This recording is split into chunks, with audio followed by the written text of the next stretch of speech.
And thank you. We are going to call this meeting to order now. It is 6:32 on March 31st, and this is a public meeting of the City of Portland's Police Accountability Commission.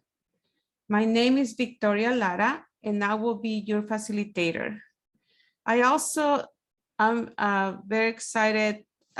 Before I introduce our new commissioner, I will let you know that Christine Moses, our other facilitator, is not here tonight. But to support our work tonight is our facilitator, Ayomire. A lot of you know her because she was the main facilitator for the bylaws. Ayomire? Hello, thank you for allowing me to support you in this work today. For all the commissioners that know me and for all the commissioners that don't know me, thank you again. And I'm happy to be here. Thank you, Ayomide. Thank you, Victoria. Thank you. And also I want to welcome the new member of the Portland Accountability Commissioner, Commissioner Alvin. Commissioner Alvin, would you like to say a couple words? Yes, absolutely. Thank you, everybody, for having me here. I really respect and appreciate all the hard work everybody has put into getting here at this point here today. And I think that this work is very important for the city of Portland and the people that live in it, especially the people of color that live in this this area. So give me 1 second, okay? I continue the meeting. Give me 1 second. I'll be right back. Perfect. Thank you very much. Don't worry. Let's move to the slide 2 for the, and before we continue, I also want to call the interpreters. That's Maria, and I don't remember the other name. Oh, Andrea. Oh, Maria, Andrea, and okay. And Mari will be here to help us to interpret it and be here at the meeting. Excuse me, will there be another Spanish interpreter? I don't think so. I think you are the only one as now. No? Will be me. Oh, you will be. Oh, Luis. Welcome, Luis. Okay. I didn't see you. I'm sorry, Luis. Welcome, Luis and Maria. Bienvenidos. Muchas gracias por estar aquí. This meeting is a public meeting subject to Oregon state law and City of Portland administrative rules and will be recorded. Spanish language interpretation is available for this meeting. When accessing Spanish language interpretation, you will see the video feed from the speakers, but the audio feed will be replaced by the interpreter. To access this, please click on language interpretation and the Zoom meeting controls at the bottom of your screen and select Spanish. Okay. Thank you. The Spanish interpreters, you wanna read what you read before every meeting? Okay. Bienvenidos a todos. Hoy vamos a tener interpretación en español y entonces para que puedan ir al canal de español, por favor, si quieren ir abajo donde hay un globo, entonces marcan español y todos nos vamos al canal del español, ¿verdad? Si quieren preguntas, si tienen preguntas, los pueden poner en el chat, ¿verdad? No todos se van a contestar, pero sí los van a tomar en cuenta, ¿verdad? Las otras preguntas pueden incluirse en la agenda, no para el futuro. No, I'm sorry, I didn't get that part. Did you? It's I'm sorry, okay. Victoria. It's okay, Maria. Thank you. I will continue then. Okay. The Zoom chat function, chat transcript will be included in meeting record for this meeting.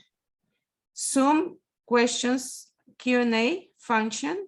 For questions only, no comment. Not all questions will be answered. If answered, both questions and responses will be included in meeting records for this meeting. Other questions will be included in agenda planning for future PAC and subcommittee meetings. Thank you.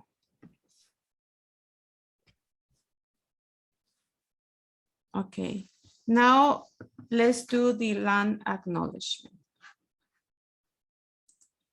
The Portland metro area rests on traditional village sites of the Multnomah, Wasco, Cowlitz, Catlalamet, Clackamas, bands of Chinook, Tualatin, Kalapuya, Molala, and many other tribes who made their homes along the Columbia River. Indigenous people have created communities and summer encampments to harvest and enjoy the plentiful natural resources of the area for the last 11,000 years. We want to recognize that Portland today is a community of many diverse Native people who continue to live and work here. We respectfully acknowledge and honor all Indigenous communities, past, present, and future, and are grateful for their ongoing and vibrant presence. We also acknowledge the systematic policies of genocide, relocation, and assimilation that still impact many Indigenous and Native American families today. As settlers and guests on these lands, we respect the work of Indigenous leaders and families and pledge to make ongoing efforts to recognize their knowledge, creativity, and resilience. Thank you. Now, I'm gonna pass it to the staff of the Portland Accountability Commission.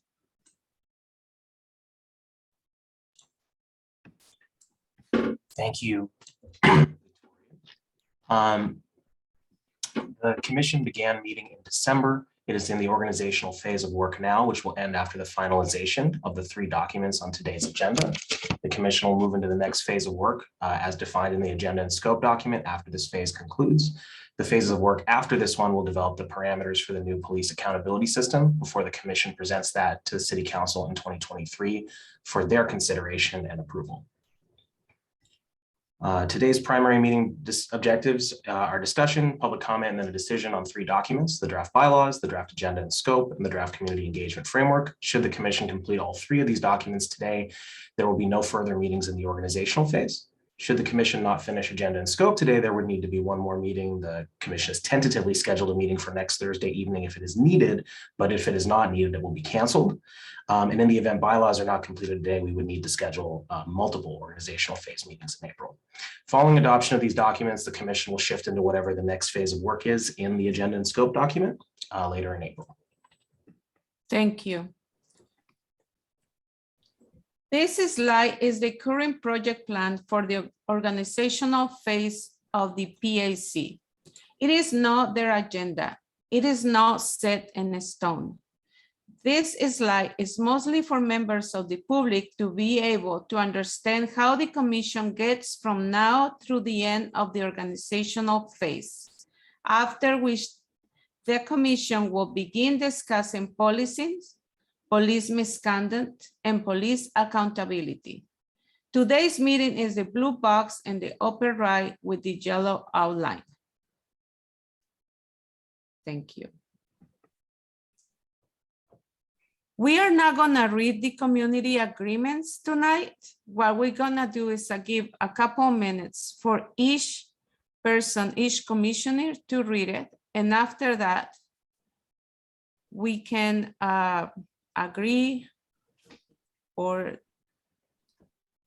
yeah, we can agree. We can all agree. The same community agreements that we have been using for the last couple of public meetings.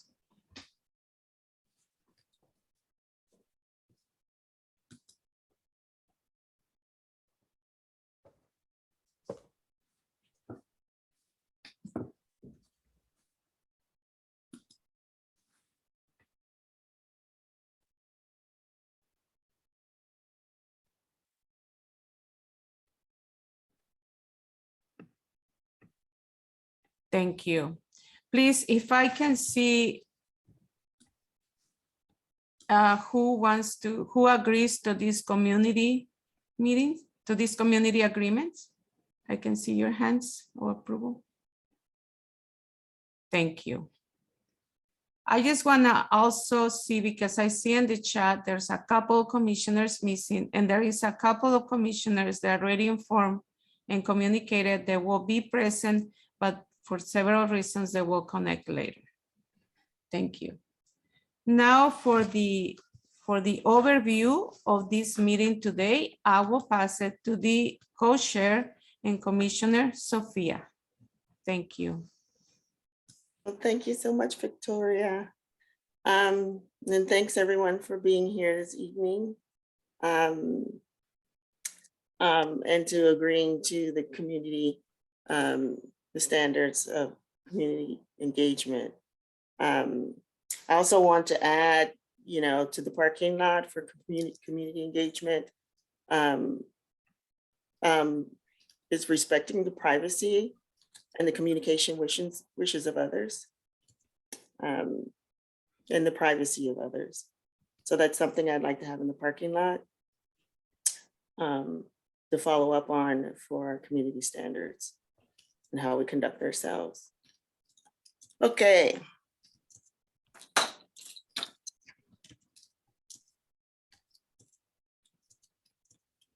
Okay, thank you.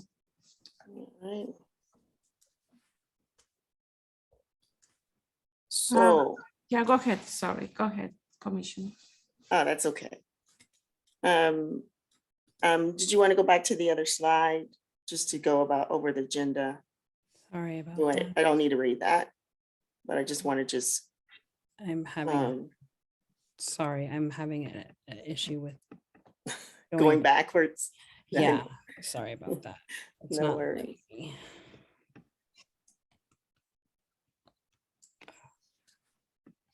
That's okay. Yeah, it's like, thank you. Nope. Sorry, y'all. Thank you. I need to stop screen sharing. All right, let's try this again. No worries. Thank you. It's okay. Technical difficulty. Yep, exactly. All right. Thank you.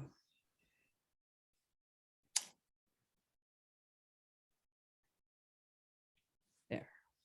So today, part of our agenda today is to go over the PAC draft bylaws.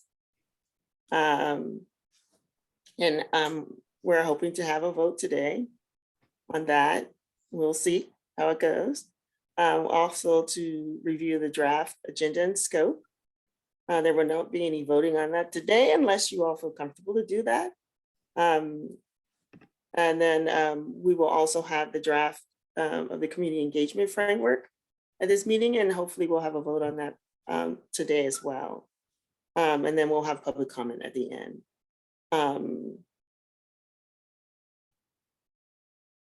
Okay, and that's it. And the discussion for comments today will be on the documents that we have presented for comments before we vote on them as well. All righty.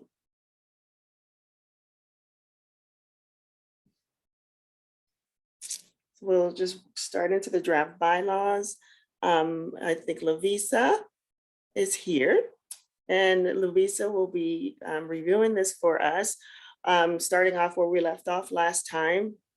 And Lavisa, are we still doing the method of reviewing, looking for comments first before we discuss, and then going back to discuss, and then looking to the group for agreement?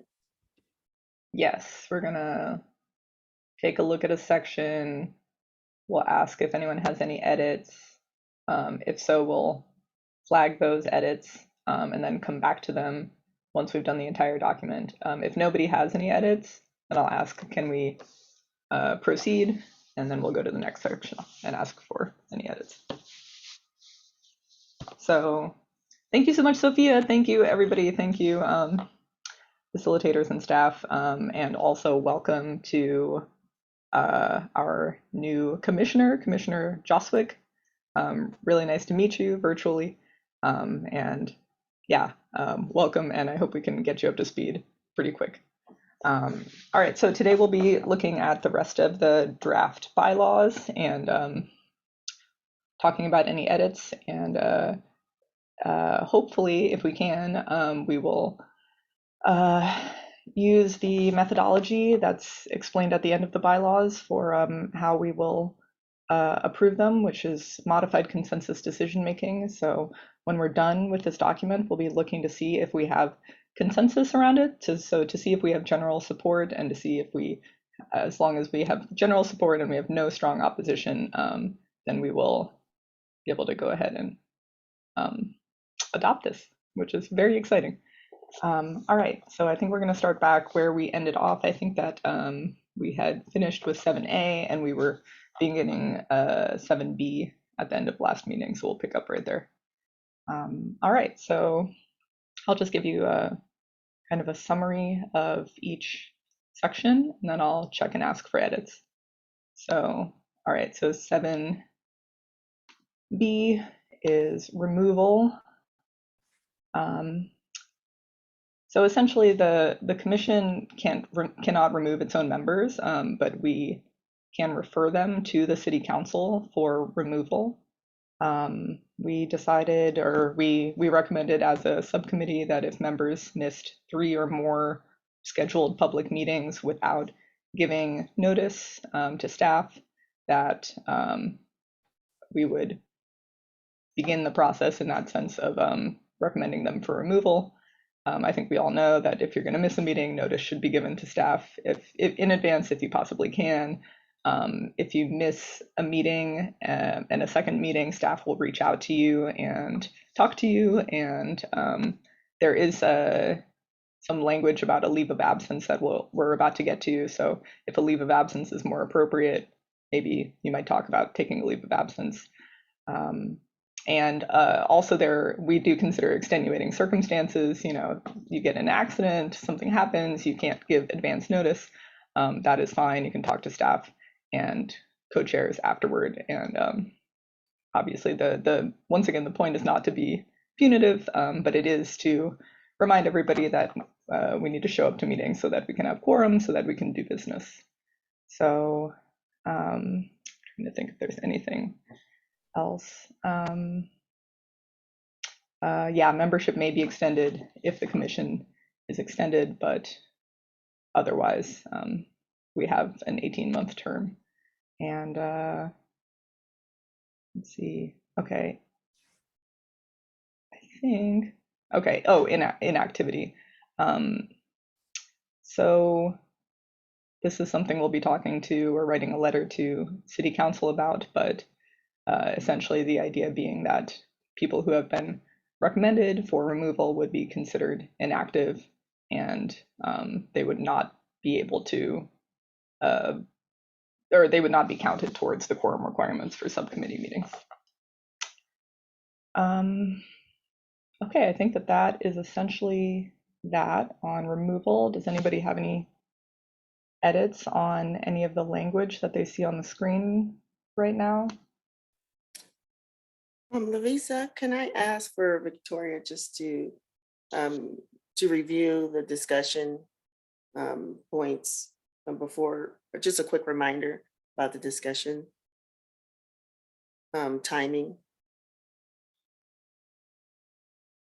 Yes. Would you like me to ask? Just with the instructions for when we discuss. That's all. Before we do it, you want me to do that? Yes, You can please. do it. Okay. I'm sorry. That's okay. I'm just gonna read it. Before we get into the discussions, just a quick reminder on discussions, please keep individual comments to a minute in length, but speak as often as you'd like. Please allow the facilitator to facilitate. And we also recommend that if you'd like to see changes and be forward-looking in your comments. And in the cases, this means suggesting new text if possible. Thank you.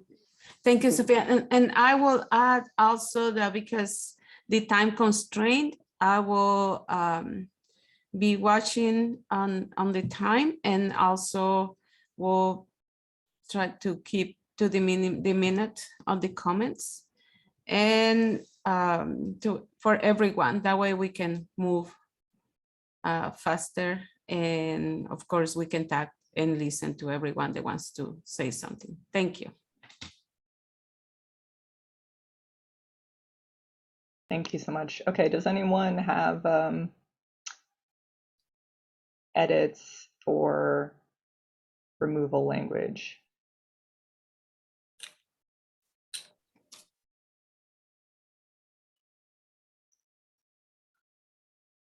All right, seeing none. Is everyone okay with proceeding? Can we go on? Okay, I'm seeing nodding heads. Okay, thank you. I'm seeing thumbs up. Something we did in the subcommittee was we used like spirit fingers or like applause hands, and that works a little better on Zoom. It's a little easier to see when you're looking at a lot of squares. Connie, did I see your hand go up? Was that just a hand saying that you were okay with going on? Yes. Okay. I was just acknowledging. Yep. Okay, thank you. Great, wonderful. All right, and if I ever don't see your hand or your comment, please feel free to unmute and just interrupt me. All right. Thank you. Okay. 7C, leave of absence.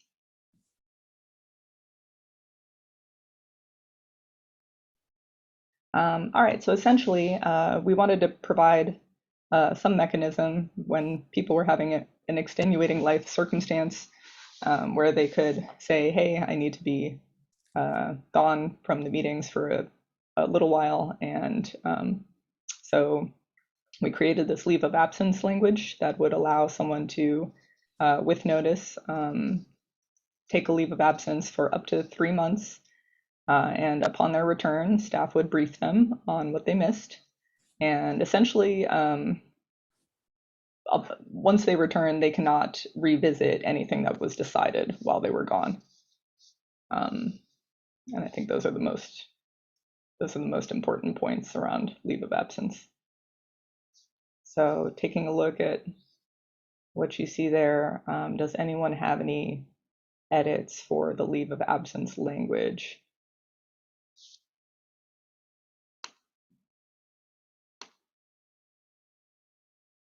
All right, seeing none, seeing no hands so far. If I'm going too fast, let me know, I can slow down.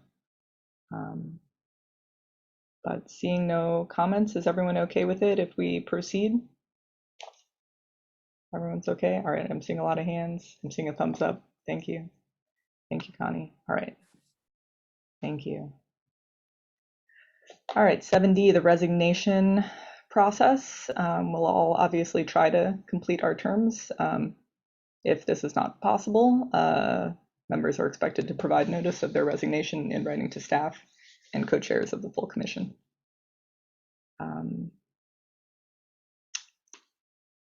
You know, I think I'll go ahead and just do the next two that are on the screen. And if anyone has any edits, we can take those down. So E is loss of eligibility. If you need to review the eligibility requirements, they're in resolution 37527. So if for any reason you lose eligibility according to that resolution, you should resign or you'll be subject to removal. And then violation of community standards. If any member acts in a way that's a gross violation of our community standards, they may be subject to referral for removal, and we set that voting threshold for removal at 80% of the other members of the commission. So not including the person who might be removed, 80% of everyone else would need to vote affirmatively in order to recommend that person for removal. So taking a look at those sections, does anyone have any proposed edits on any of that language?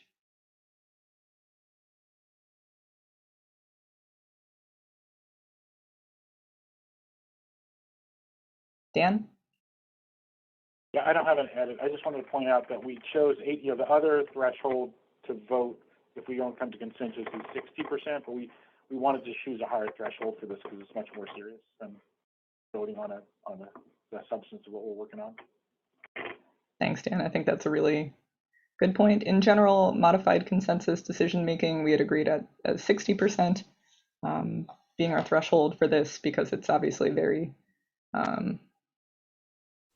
yeah, it's contentious possibly, and it's important. So we felt that we should be at a higher level of agreement. So we went with 80%. So any edits on that language?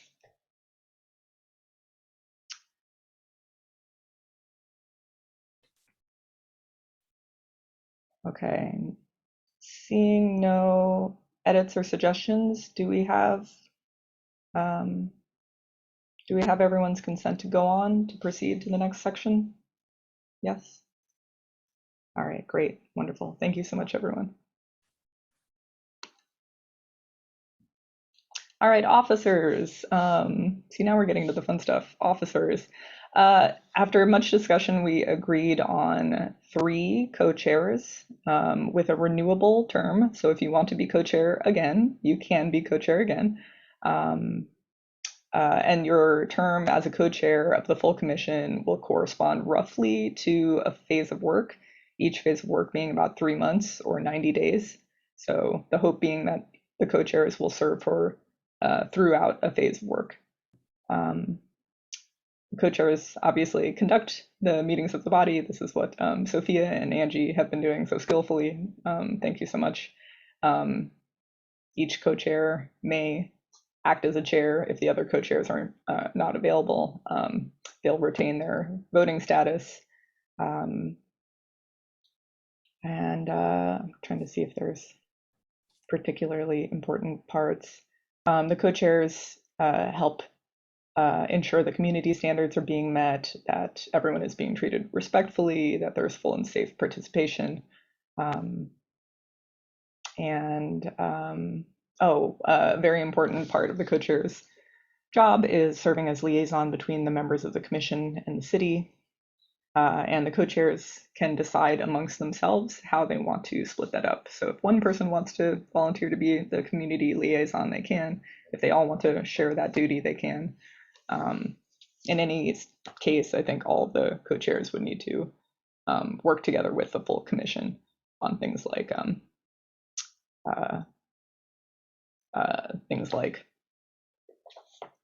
public statements. Oh yeah, and then thank you, Samir. In consultation with facilitators, staff, and commission members, the co-chairs will develop meeting agendas, establish subcommittees, ensure the quarterly reports are given to the city council, and ensure an efficient advisory process. So it's a lot of work, and that's why we hope that 3 people together doing it as co-chairs could do it. So, all right, having seen that language and taken a look at that language, and I hope almost everybody has had this document for several weeks now, or for at least 2 weeks, and I think, yeah, the subcommittee members have had it for quite a bit longer. So, looking at this language and having read this language, does anyone have any proposed edits or anything else on this language?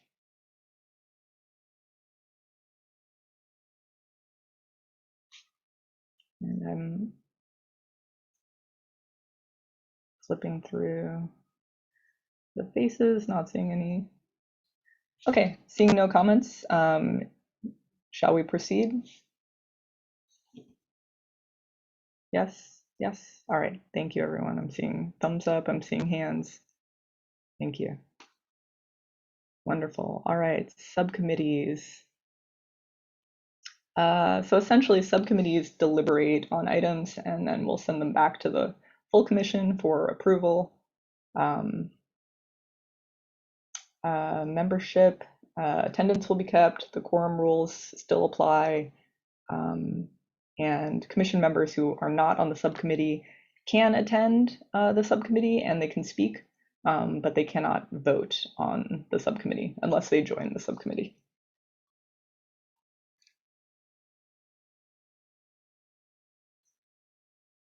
So seeing that language, are there any edits, any suggestions on that language?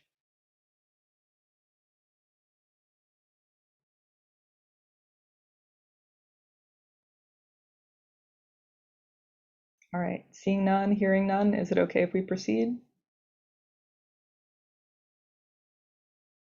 Thank you everyone. All right, I'm seeing hands and I'm seeing thumbs up, so thank you so much. All right, communications. So I'm taking a look at our summary document here. Essentially, we decided that we would recommend that members can communicate with groups that they are already involved with, or on behalf of those groups, or as an individual, separate from their role as a commissioner. And they need to be clear that they're doing so not as a member of the commission, but in that other capacity. And communication by members on behalf of the commission to interest groups, media, and the public. Commissioners should CC staff so that those can be retained by staff for public records. So this is really so that staff can make sure that they are keeping that public record. And media inquiries will be directed to co-chairs. The co-chairs will coordinate with staff on a response or delegate this responsibility to specific members to coordinate with staff on a response. And that's it, that's communications.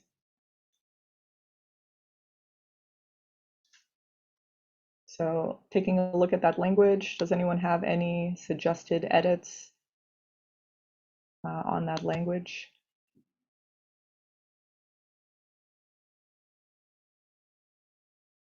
All right, seeing none, is it okay if we proceed? Thank you. All right, I'm seeing waving hands. I'm seeing nodding heads. Thank you. All right, thank you, everyone. Okay, public meetings and public records. As we all know, the meetings of the commission and of the subcommittees are open to the public and they are subject to the Oregon public meetings laws. The staff will provide 7 days notice to the public regarding the meeting dates, times, locations, and roughly the subject. This is why we have the agenda. And at least 24 hours notice of special meetings. Commissioners can participate through telephone or other electronic communication.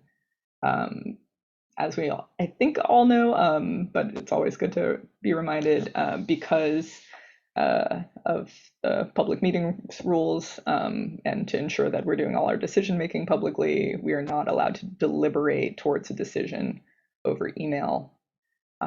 And all records of the commission will be maintained and open to the public according to the Oregon public records laws. So looking at that language, does anyone have any edits on that language about public meetings and public records?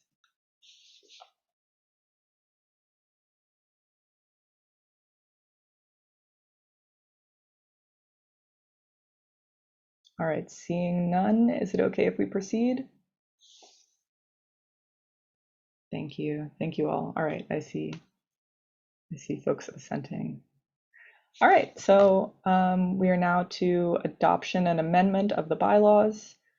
So the mechanism for approving these bylaws is that this commission, the full commission, would use the modified consensus decision-making process that I talked about a little bit earlier, which essentially is we're looking for consensus. That is step one of modified consensus decision-making, looking for consensus, looking for general support, general consent, and looking to see that there is no strong opposition.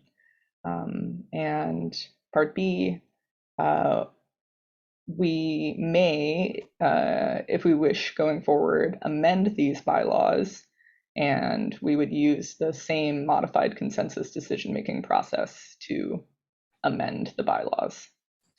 So looking at that language about adopting or amending the bylaws, does anyone have any edits around that language? Suggested edits? And Lovisa, I will, probably already know, but I will also remind everyone that after the consensus or what the commissioners decide, we will go to public comment before voting and okay, thank you. Thank you, Victoria. All right, does anyone have any edits around adoption or amendment of these bylaws around this language? All right, seeing none, I think that we have come to the end of reviewing the bylaws document. And as far as I know, we do not have any suggested edits. I don't think, do we? Samir, can you confirm this? That is correct. We have no suggested edits on it. All right, so should we go to public comment now? I see Commissioner Catherine raise her hand. Mhm. I just had a question about whether the action today at the council setting the term of the commission's duration, whether that should be incorporated in the bylaws, since we now have direction from the council. I'm just wondering what the intention of the group is on that. So the intention just to vote on the bylaws as we have them on this document that we agreed on, to discuss what happened at the council meeting today. It's something that we could put into the parking lot because we have a lot to get through today, so that we can continue our work. So that's the short answer, is that we need to get through and we will talk about it. But right now, the vote is for the document we have at hand that we've been working on for a few weeks now. So I guess we have Dan next. You are in mute, Commissioner Dan. Oh, sorry about that. Commissioner Dan Handelman, he, him pronouns. And I just want to, I scrolled back up to that part of the document where that reference used to be about the start date, and it was removed per our request at the last meeting. So there is no start date at all. So what happened, with the council vote, I agree we should talk about that later, but there's no start date. It just says 18 months from the start date. So I think we're okay on that in terms of the bylaws. Thank you, Commissioner.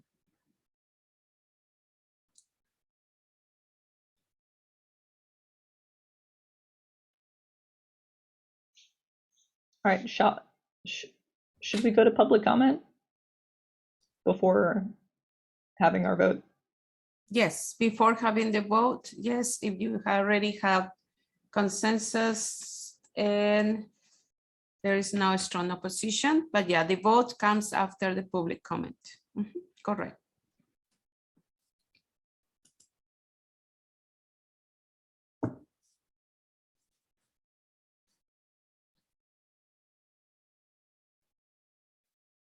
And also I noticed that Commissioner May is here, but is on her phone. And I will, in case she needs to talk, she needs to unmute herself. But right now we can start with the public comment. Now we'll invite the public to keep the comment as always about the bylaws. And also the public comment keep on time for 90 seconds. Thank you.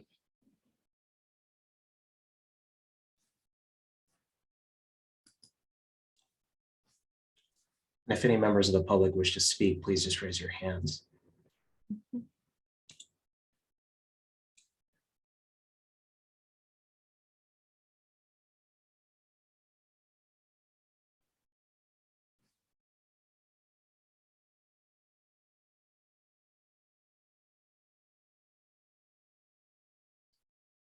Okay. I don't think there is a public comment at this time. Then Commissioner Lovisa, we can proceed and do the vote. for this document? Oh, I will ask for the consensus, I'm sorry. Okay, let's go to the vote and say, is there any strong opposition of what you have reviewed in the document of the bylaws? Do we have consensus to approve the document? Show your approval now. And let's vote.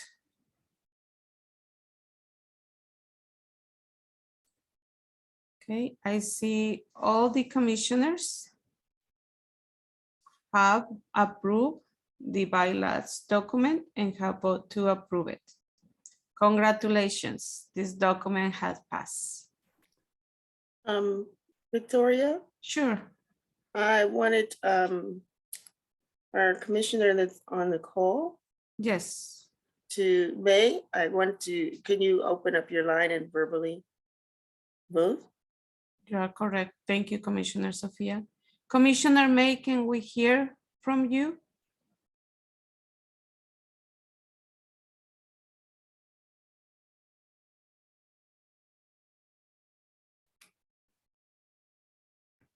I don't know if she knows how to unmute. Yes. Oh, there she is. Go ahead, Commissioner.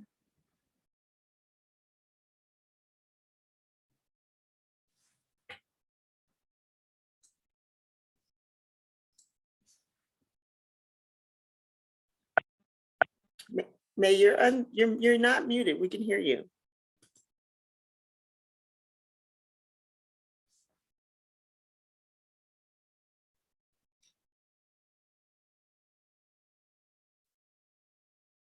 Okay.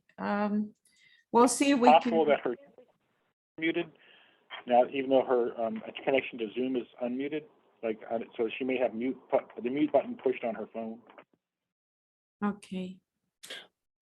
I would read what I have to be reading that way is in the public meeting and see if she can, after this, she needs to talk, but I will say, or give her another moment. Hello, can you hear me? Oh, yes, we can hear you, Commissioner May. Go ahead. Oh, I'm sorry. Okay, can you repeat that again, please? Yes, I will say, I was asking, were you able to review the bylaws documents that Commissioner Lovisa was checking section by Yes. section? And we were asking if you have any strong opposition and you agree to approve this document. I do not have any strong oppositions and I approve to move forward. Thank you, Commissioner May. And I will say the commission has completed discussion on this document and next on the agenda is discussion. Let's talk. Oh, I'm sorry. The document is bylaws is approved. And I'm sorry that I didn't read the whole script, but now we can go and have a small break before we continue with the next item and the agenda. There will be agenda and scope. Let's take a 5 minutes break at 7:16. Let's connect at 7:21 and everyone.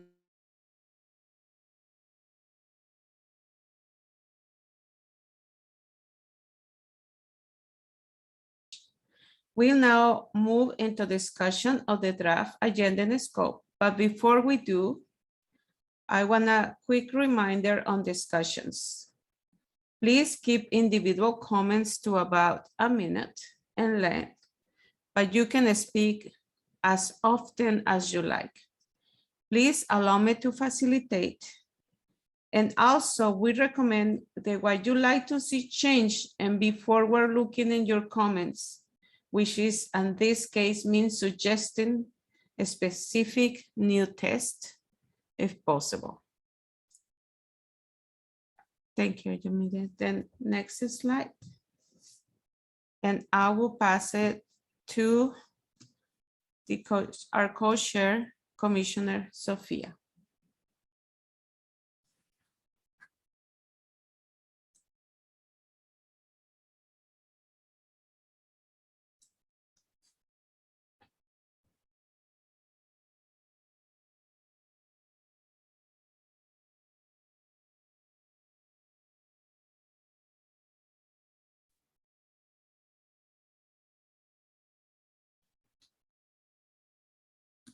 And Commissioner Sophia, you got frozen in my screen.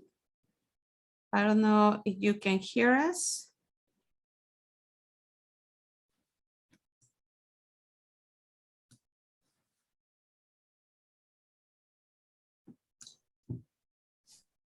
Looks like her video is frozen. Mhm. If Victoria, if you want to just kind of start with running through the document the same way. Sure. Let me do that. Okay, let's start with our discussion of the City of Portland Police Accountability Commission agenda and scope. And what I will do until we have connect again with our co-chair, I will start reading what we can see on this screen, and I will ask if they have comments, edits, or if people can, or we can continue with the next section. The first section says, this agenda and scope defines the phases of work for the Police Accountability Commission.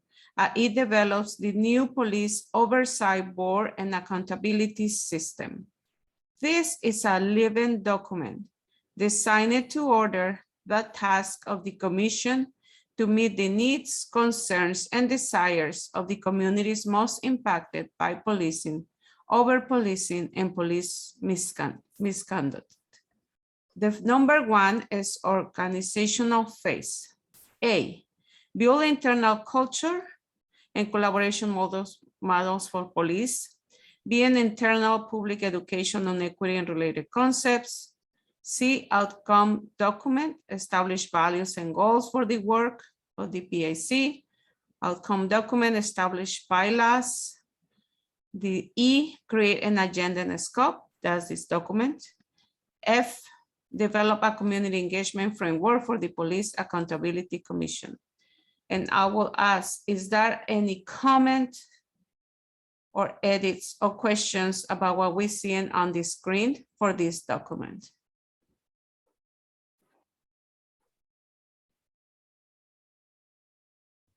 I don't see any comment. Then Victoria? Sure. Oh, now you're I'm here. sorry. Go ahead. I'm sorry. Go Yes, ahead. I'm so sorry for my internet cutting in and out. Thank you so much for taking over that. I did want to just have a little discussion on the intro paragraph. That's something that we got together and kind of just drafted up something. So I will wait to see if anyone has any comments or suggestions for that as well. Winter? Thank you. And thank you for drafting this intro, this introductory language. I'd like to suggest that we leave out the part about meeting the needs, concerns, everything after commission. This is a living document designed to order the tasks of the commission, period, because the charge is absolutely to prioritize those groups, but there's so much that we need to do, and I don't know that we need to spell all of it out in the introductory statement, especially given that it's also reflected in our values documents and in our community engagement approach and everywhere else. So just for the sake of simplicity and communicating clearly to anyone who reads this, that is my recommendation. Thank you. And I just will make one comment, is because we have been, the same reason you want to take it out is the same reason why we put it in, because it was something that we have put in all of our documents, and my thought was that we could be consistent with that. So I hear what you're saying, I do. It's a lot, but any more comments?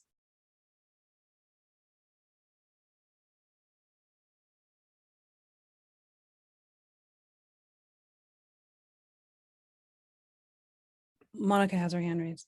Commissioner Monica, please. I would just say that I totally do get that maybe we can be repetitive, but in this whole situation, I think it warrants a repetitiveness, just so that everybody is very, very, very aware. This is what is central to the work that we're trying to do.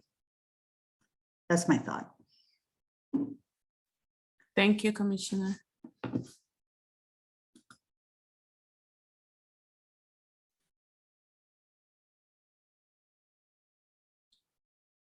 Are there any other comments on the interorganizational phase outside of the intro? Commissioner Jason, please. I would speak in support of Commissioner Winter's suggestion. The second part of that second sentence is really starting a whole new thought, which is repeated elsewhere in our documents. And if it's going to be a second thought here, it needs to be have its own sentence and construction and support.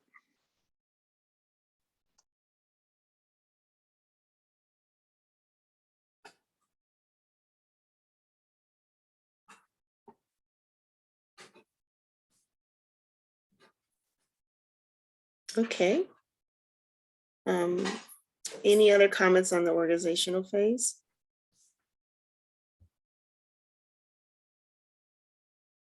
Okay, if no comments, can we move to the next section?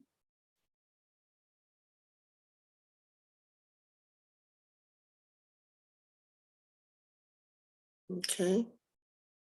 Dan? Yes. Thank you.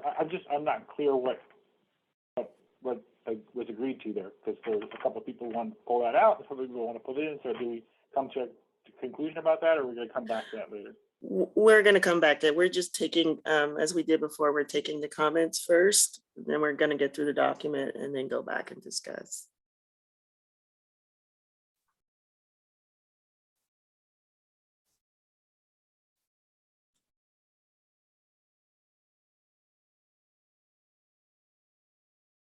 All right. So the second phase is the fact-finding phase. Oh, sorry. We're going to begin the ongoing tasks that are listed before. You're going to review the ballot measure. The structures as they relate to police and police accountability misconduct. Develop recommendations for charter changes to send to the Charter Review Commission. And internal, which we're talking about internal/public education on different policing related entities in the city. Internal and public education on police review and police review boards, and how to handle police misconduct cases.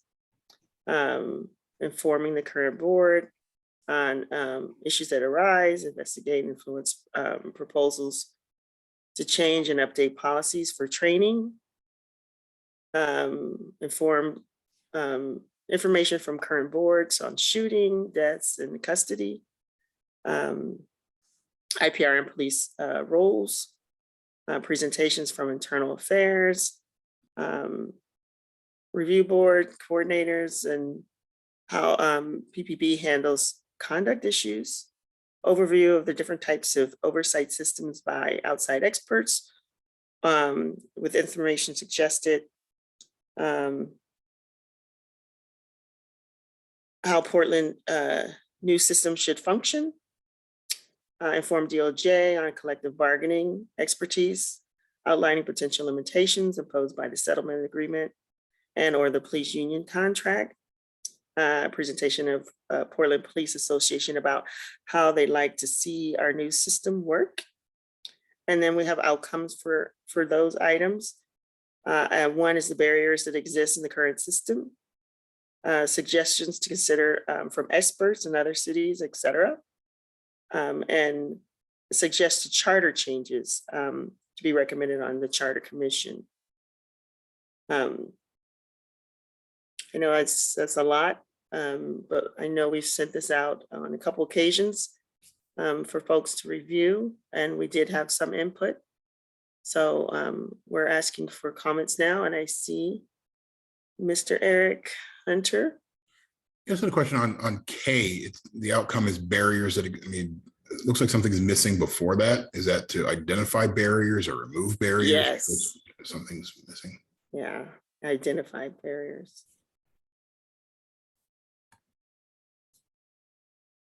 I see Wenta. I'm sorry, Commissioner Eric, did you have anything else?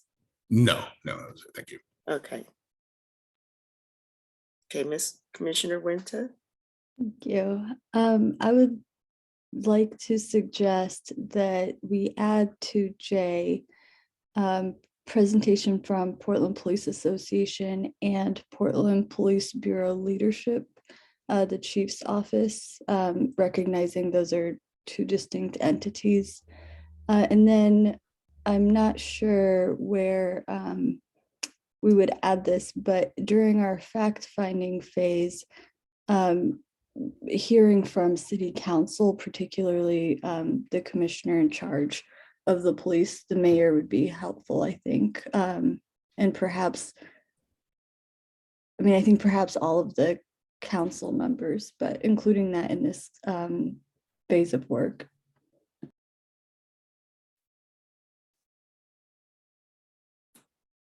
Okay. How does that look? To you, Winter? Okay. So next we have Seema, Commissioner Seema. Greetings, everybody. Juggling fatherly duties, so I'm not on camera today. Actually, so in line with, oh, I think I lost my place. Oh yeah, in line with F, you know, as far as fact-finding phase, I completely agree with that aspect, and I'm using this to be able to platform my next point. Information from current board on shootings and deaths, custody, IPR, police bureau roles. Oh no, I'm sorry, I'm talking about G. A presentation from internal affairs and police review board coordinator on how PPP handles and conducts issue. That's relevant to me because internal affairs does investigate police, even though it's police investigating police.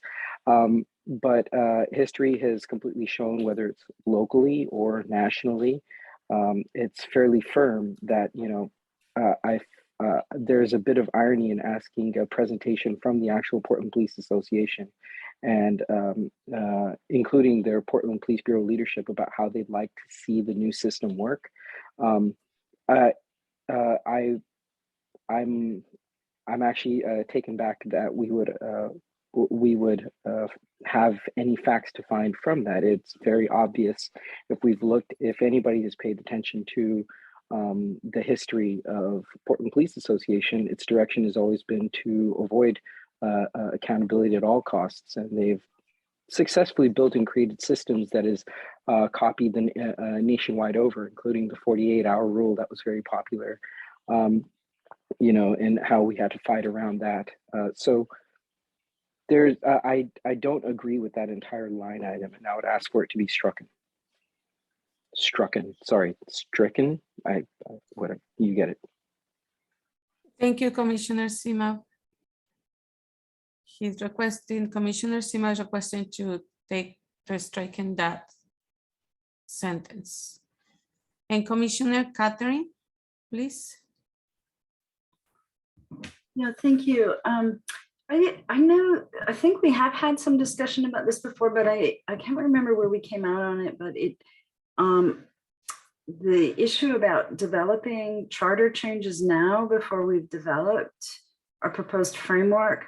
And I was just trying to look down in the document to see if we revisit that once we go back to, once we've developed our framework, but it just seems premature to develop charter changes now before we've developed the framework that we're proposing.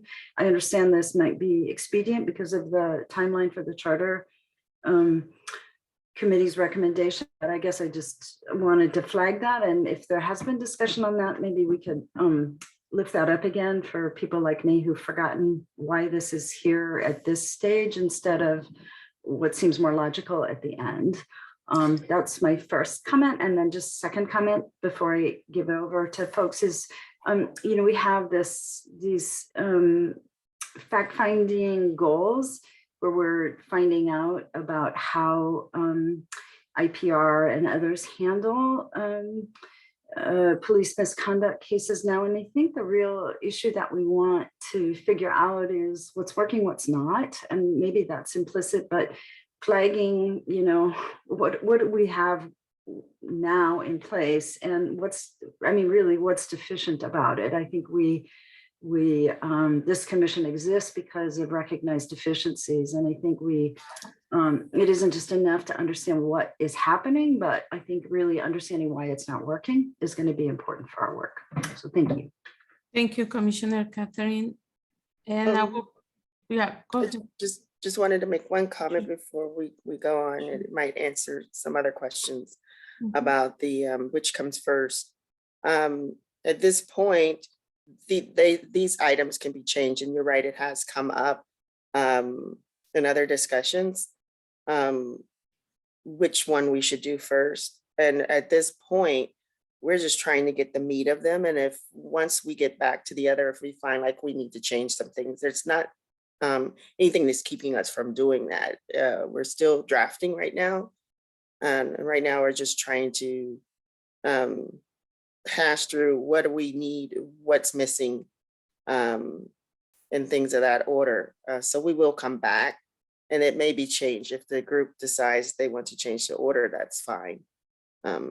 It's not an issue. I thought I had another comment, but I can't remember. So we'll just go to the next person on the list. Thank you, Commissioner Sophia. Commissioner Dan? Yes, thank you. So I think it's okay to leave the part about the Charter Commission in the first section as long as we think about it as an ongoing task. If we identify something really early on as we're doing the fact finding that might be needed to change, and we know that that Charter Commission might disappear, you know, we might want to have a discussion about that. So I think it's okay to have that there as a possibility, but it's not a mandate. That's how I see this. In terms of the police association, just Commissioner Hussaini, just to be absolutely clear, the mandated duties of the commission that the City Council gave to us in Resolution 37548 says that we have to talk to all of the parties to the DOJ settlement agreement, one of which is the Portland Police Association. So we do need to hear from them. I know it seems contradictory to some folks, but we might be able to predict what we think they're going to say. We don't know always what they're going to say, and I think it's helpful for us to hear directly from them so we can have a discussion about it anyway. And it doesn't mean we have to do what they want. It just means we have to listen to what they have to say. So I appreciate that. I appreciate your position, and I understand it, but this is part of the mandate that we have. Thank you, Commissioner Dan. And Commissioner Jason? Thank you. I'm not sure what item A indicates other than saying it's the top of the list. No, at the beginning of the fact-finding list. Thank you. Begin ongoing tasks. Is that a necessary item there?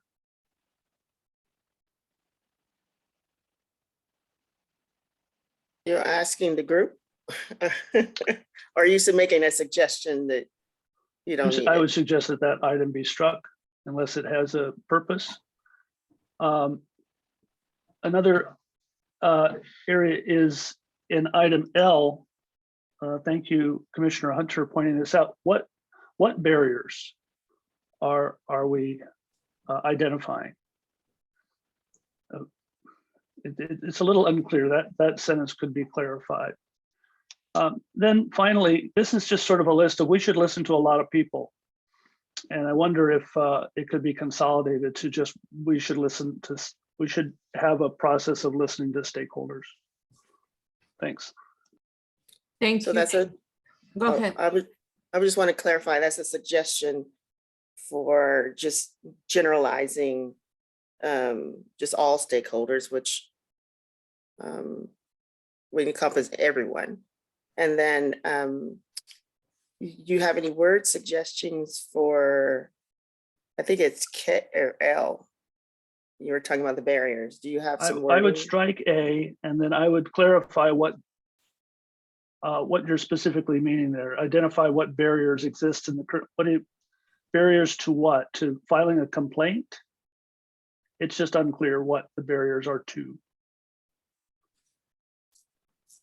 So do you have any suggestions is what I'm asking? I'm not sure what you mean by it, so I can't Okay. really suggest. Okay, thank you. Thank you, Commissioner. Now, Commissioner Sima. Yeah, I agree with Commissioner McDowell on her first point regarding what place are we at, and I thank Commissioner Glenn for clarifying because that was one of the questions one of the things I want to clarify as well, that I'm open that if we're in a suggestion territory, that this suggestion for item I stick to have it stricken.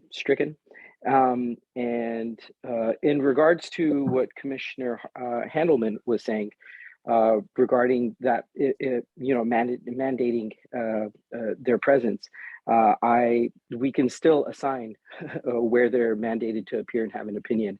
And this one is too big of a weight in which it's biased information. We'll never get anything impartial with this. So I'd rather empower them in a different capacity to be able to appear and speak. But this is too empowering for me. Thank you, Commissioner Sima. Commissioner Fate. Hi, good evening. Apologies for my tardiness, everyone. I had a work conflict, so thank you. A couple of things. Commissioner Jason, I see A as well. I was confused, but it looks like they're linked to the very bottom of the document of like ongoing things that we'll do through each phase. It took me a second to figure that out. And I don't know if maybe we need to just make that a little more explicit. But I was also confused by that. And then Commissioner CMAB, I'm hearing your concerns with, I wonder if we can narrow the language. I want to respect what we are asked to do. But I am curious if we can narrow the language of how they'd like to see our new system work. Assumes that they want the system to work. So, no, go ahead. Sorry, I chuckled. Oh, you lulled. So I wonder if there's a way that we can just be explicit about, we don't, I guess I can't speak for we. I don't know that it's important to me to hear that answer. I think it's important to me to hear, sorry, my cat, how they feel it could work, or what could be possible. Yeah, that's my suggestion on that one. And then, oh, sorry, and then on K, identify barriers. I think to me, it's just identifying how policing are currently not being held accountable in the current system. Thank you, Commissioner Fate. And I see Commissioner Jason, and then Sima, and then Dan. Victoria, Okay. may I? Sure. Ask Commissioner Faith if she had some recommended wording. Thank you. For K? Yes, or I think it was, yeah, I can't remember. K, or was it I or J? Was it J? I think it was J. The track changes are now confusing me. So outcomes identify barriers.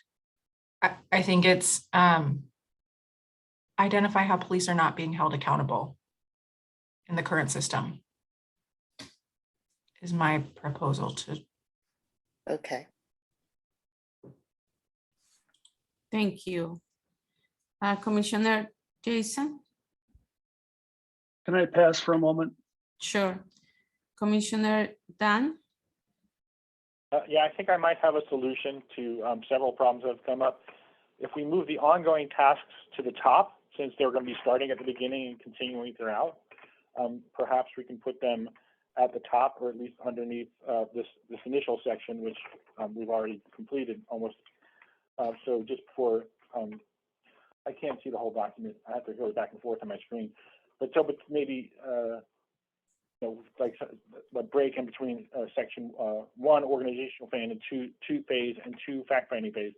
Say ongoing tasks, put that in there, and that way we can get rid of section A, as Commissioner Renaud asked for, but be clear what those ongoing tasks are, so they're reminding us that all the way the rest of the through.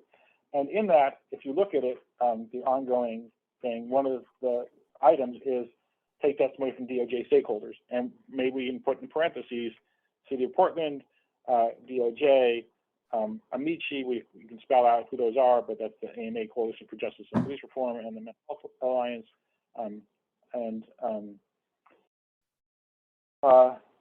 who did I miss? Department of Justice. So the Police Association is one of those, if I didn't say that.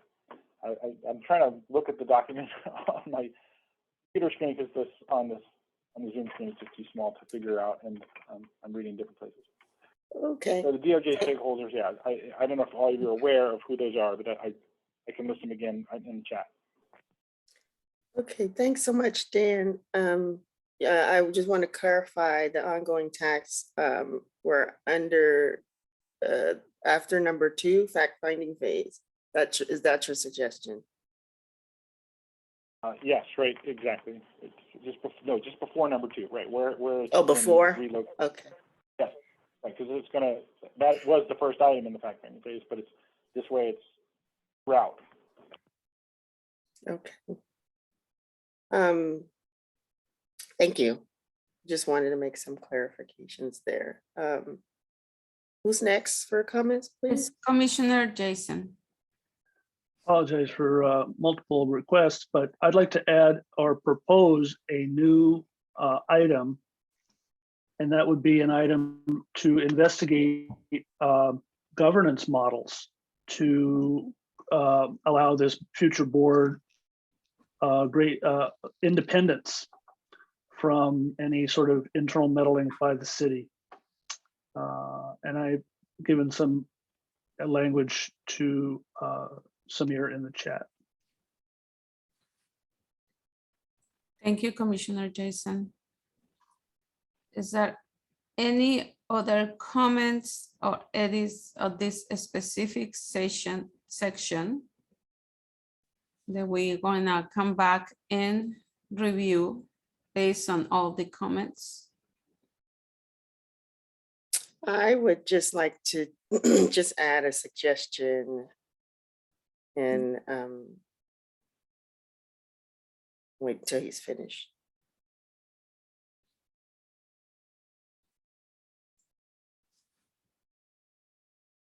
K. Item K, and I think part of the issue is the presentations. That word, that particular word, it suggests some things that I'm uncomfortable with as well. Because it's almost like they're telling us what they want. And they've already got what they want. So we already know what they want. So I think presentation is probably part of the thing there. And the other thing is I agree that, yeah, we do need to talk to them. And I can't remember if it was Faith or who it was that had some other comments on that. And Dan also, just maybe we all can work on this, just wording, because I agree that I don't quite like it the way it is, but you know, our mandate is to actually work with them and communicate with them, but that's a little too specific, in my opinion as well. So that's all I have. I see we got hands coming back up again. Yes. Thank you, Commissioner Dan, and then Commissioner Debbie.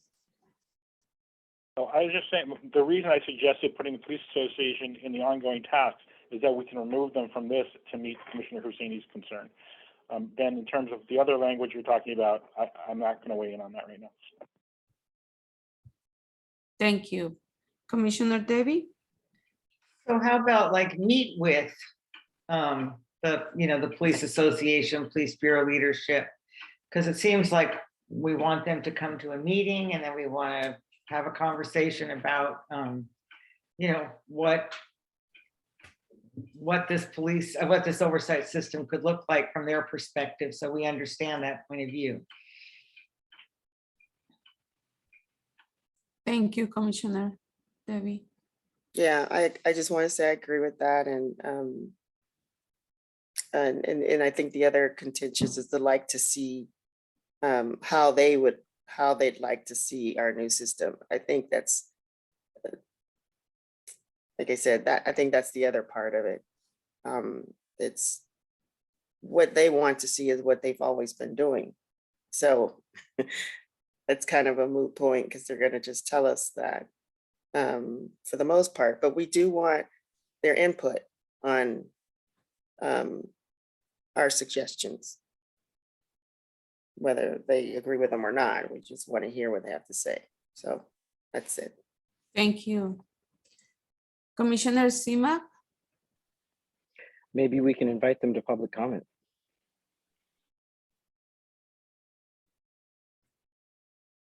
And would you like to add a line expressing that, or just over there? Do you have some suggestions? Actually, yeah. So making sure that the availability of public comment is not necessarily relegated to those that are community members, but also those that have a stakeholder position or a voice within the criminal justice system. Okay. Thank you, Commissioner Sima. And Commissioner Debbie, would you like to do another comment? Yeah, I just was thinking, I understand in K, I understand the concern about that last phrase about how they'd like to see our new system work. We could just say, meet with them to discuss the new oversight system or the design of the new oversight system. And that sounds more neutral, I think, anyway. Thank you. Commissioner Sima, do you want to add more comments? I really like what Debbie just said. I think, if there's a need to have them, again, I don't see the need, but at the same time, like for me, a good compromise is being like, okay, well, if there is a need, then just, allow them to give them an opportunity to say what they want to say, and don't offer them an avenue in which they're not going to necessarily be answerable to. I already understand. I've had these talks with these officials within PPA and PPB, the leadership in there, and I've already have an understanding of like the templated answer and the voice of concern that comes in place. So just allow them to speak the way they like to speak, and not necessarily provide them an agenda that we're going to be let down on. Thank you. Thank you, Commissioner Sima. Okay, is there any other comment, or can we go to the next session? We're gonna come back, and also with the time, this is very important work, but is there any additional comment in this specific section?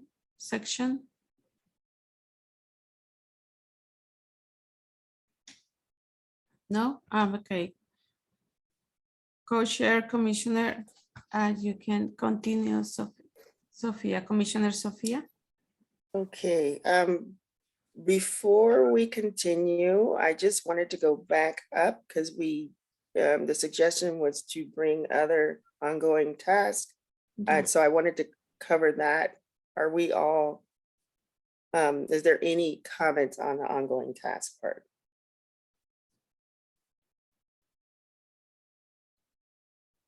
We have Commissioner Winter. Oh, yes, go ahead. Sorry. Yeah, can we replace testimony in each of those subsections with, no, not there in the numbered subsections, with just engagement? Testimony implies we're putting something forward and getting a response, whereas engagement goes both ways, particularly with communities.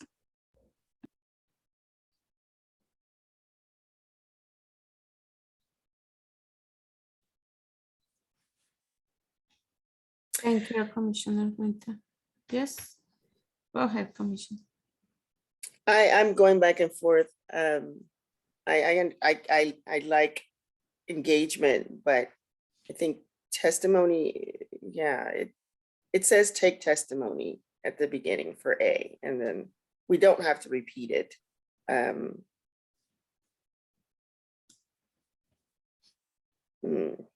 Maybe we can say just so, because it already says testimony. Can we say if testimony and engagement?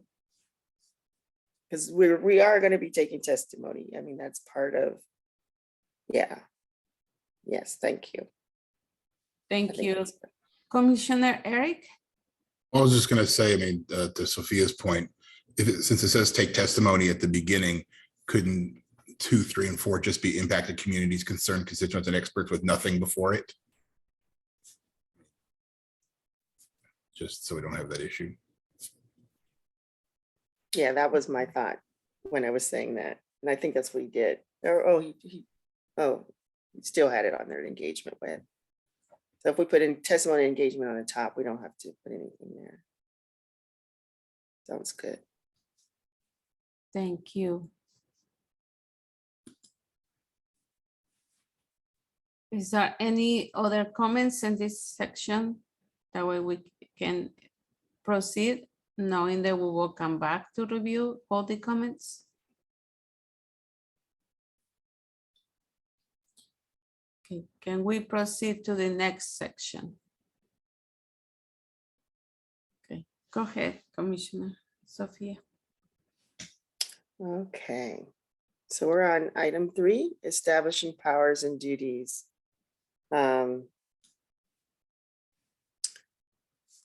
It says part of the powers and duties is to establish how the board can receive and compel testimony, have access to records within the state and the federal laws, which includes subpoena power and access to police records,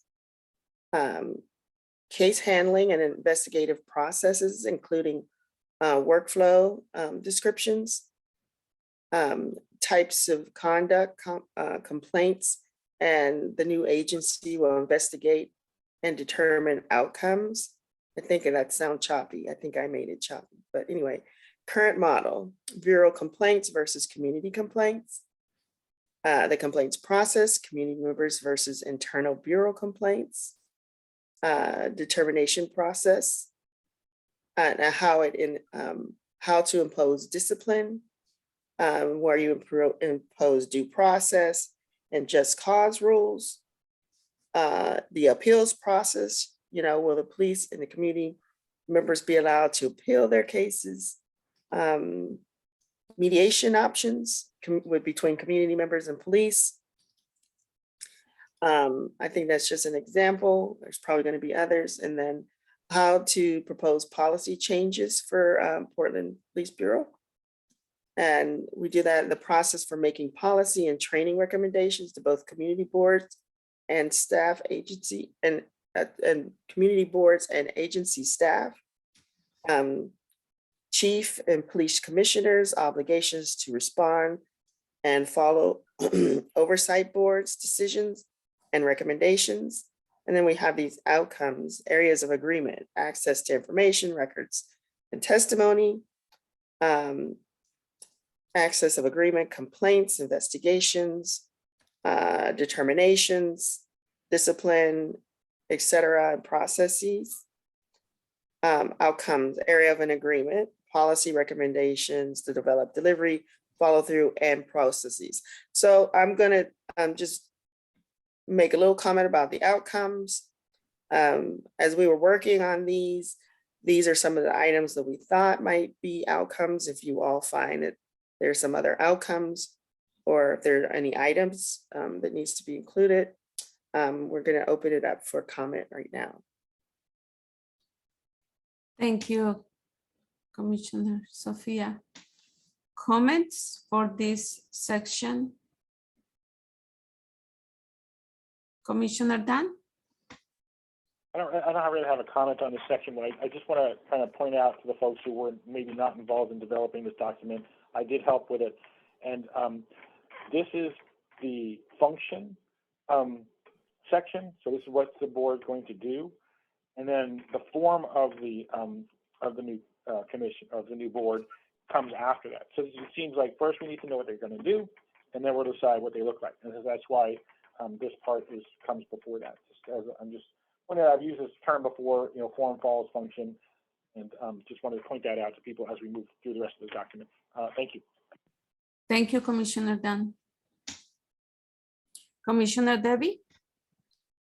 So I can't see the next section, but somewhere in this thing, is there anything about public access to the new board's meetings and transparency? Because I think it's important to make sure we get that in somewhere.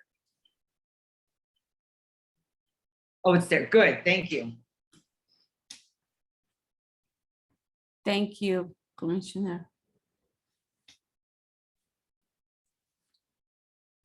Do we have any more edits for this specific section?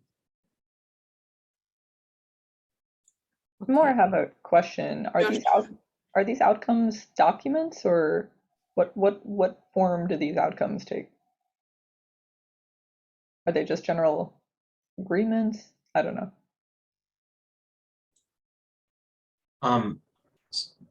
Commissioner Sophia, can I speak to that for a moment? Okay, so the term areas of agreement, there were two examples circulated ahead of time from Charter Commission and how they use it. It's essentially sentences that could also include paragraph form justifications. The idea is to indicate that it's conceptual agreement, but that code writing is not required to conclude a phase of work. That's the distinction there. Thank you, that satisfies me.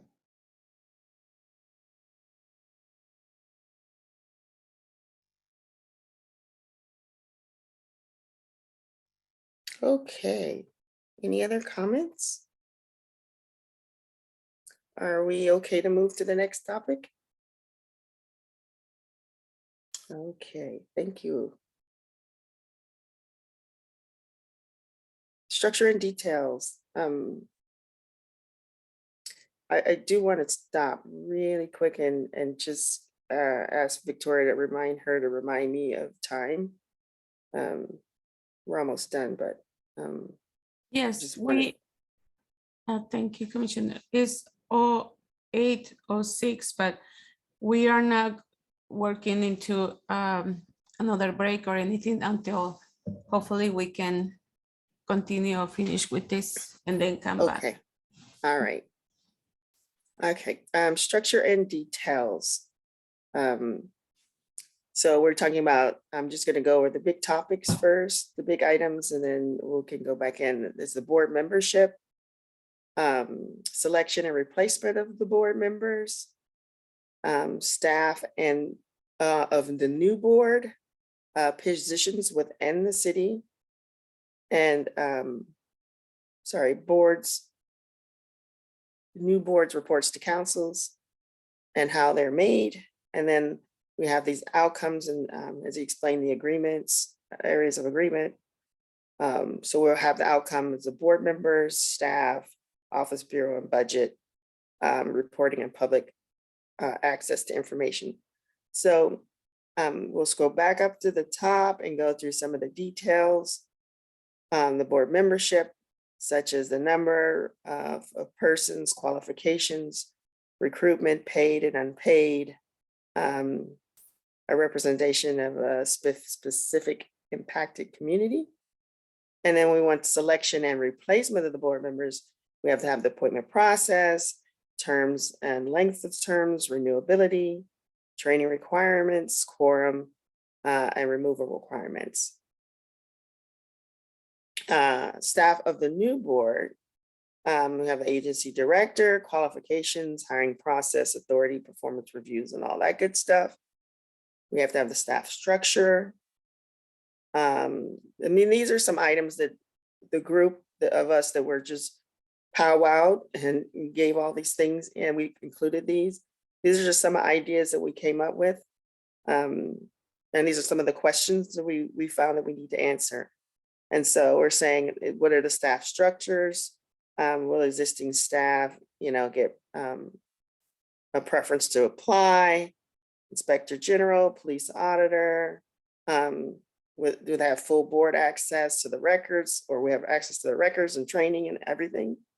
And then the positions within the city, we've got the budget, which is supposed to be a minimum of 5%.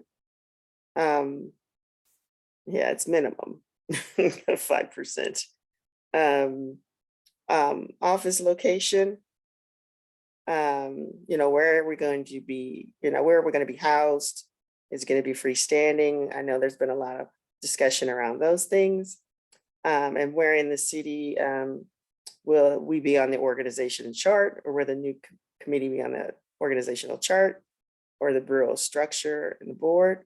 The bureau structure is, bureau structure is the board house. And then we have a new board, they report to council, and how's that made?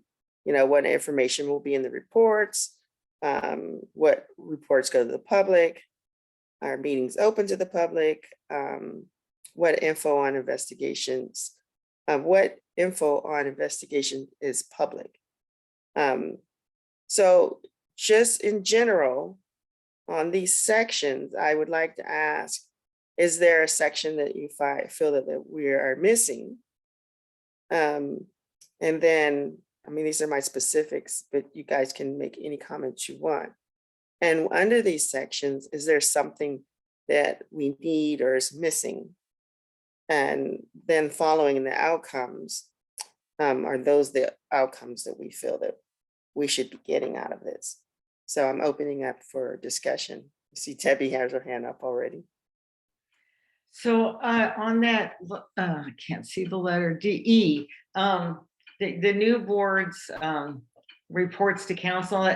To me, the part about meetings open to the public and what information on investigations is public kind of doesn't belong under something that talks about city council. I think maybe a new heading that says public access and transparency or something like that, so that, because right now one of the strengths of our system is the citizen review committee meetings are open to the public, which is really, it's a great way to go and learn about things and see how the process works. Part of the process, we don't see it all, but so yeah, so that's better. Thank you, Samir. That's what I was thinking about. Thank you, Commissioner Debbie. Who else? There's any other edits or suggestions? Commissioner Debbie, you want to continue talking? Oh, you can go to Jason Dan first. But I have one more thing to say, but I'll wait my turn. Yes, thank you, Commissioner Jason. Under item A, we should have an onboarding process, including training designed for this new board, so they don't walk in and have to figure it all out for themselves.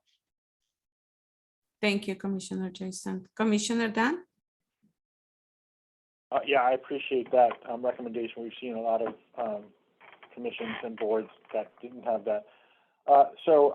Just again, for context for people, playing along at home, and for those of you who weren't involved in developing this document, a lot of this language, like 90% of this language, is pulled right out of the exhibit that told us what our mandated duties are for the commission and what we're supposed to be doing as far our outcomes. I'm going to paste the link to that. That's on the commission's website into the chat for people who have access to the chat. You can see it. But I think it's really important to know that we didn't just come out. This didn't come out of thin air. A lot of this came from the city council in the first place. Thank you, Commissioner Dan. And now go back to Commissioner Debbie. Okay, thank you. The other thing, when I sent in my suggestions for this that I had on there that didn't make it, and maybe there's a good reason, was one thing, you know, observing this whole settlement agreement process over however many years it's been, there's a certain advantage to having a body that is able to have access to police bureau information, sort of the inside information. And so I had suggested that maybe we might want to talk about the idea of having like an inspector general or a police auditor as part of the staff of this new oversight body. And so I think, yeah, so maybe it would go there. Yeah. Is it there already? Yes. Sorry, I'm sorry. That's okay. Print sometimes I just can't see it. Okay, perfect. Thank you very much. Thank you, Commissioner Debbie. Is Well, that? in Yes, addition okay. to that, and I think I mentioned it at some point, but I don't know if it was when we discussed the comments that came in, but also part of the staff on the board, I suggested we have at least 2, probably 3 full-time attorneys just for the commission, for the board or the new board. I don't know, I get my words mixed up. And I would say 3 because I would think that we need a couple specialists, state, local, and federal specialties. Thank you, Commissioner. And Commissioner Sima, please. Sarah Ames, the old trustee Sarah Ames is in our audience, and I think that's a great question that was just brought up, and would wonder if we're open to getting input or forcing feedback from Sarah.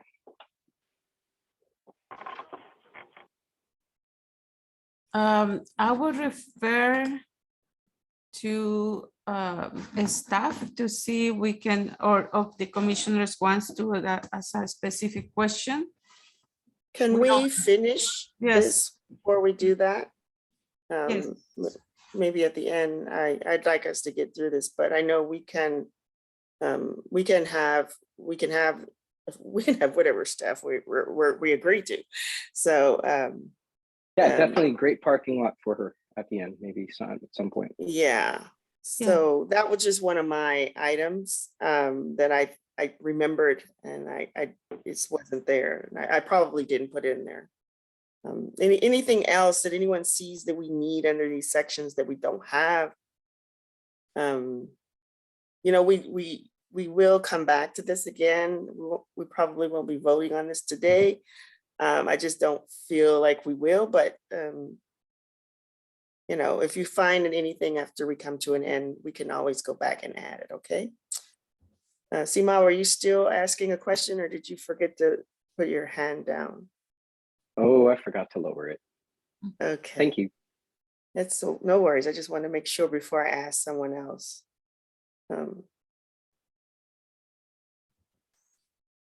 If there aren't any more comments, are we able to move to the next? Can we move to the next topic?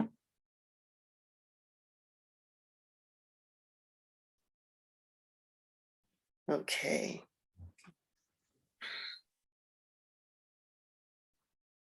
So I think this is it, right? I think it's 5 and 6. Transition plan for the final details. We have to name the board, right? The name of the board and other details.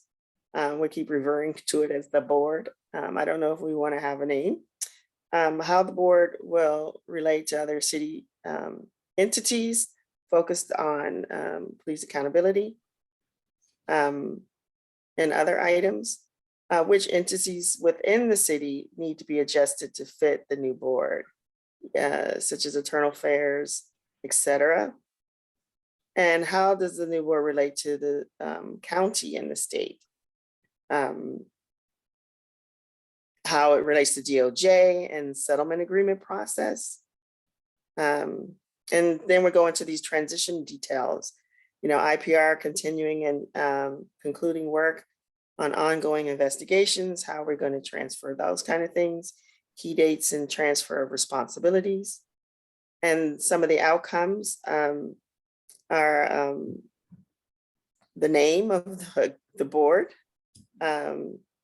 what type of, what are the board's relationships with other entities, and suggested changes to other city entities as part of a board implementation. And then, of course, there's the outcome of the transition plan. Is there anything in this section that you'd like to discuss? Anything you think we've forgotten or we need to clarify?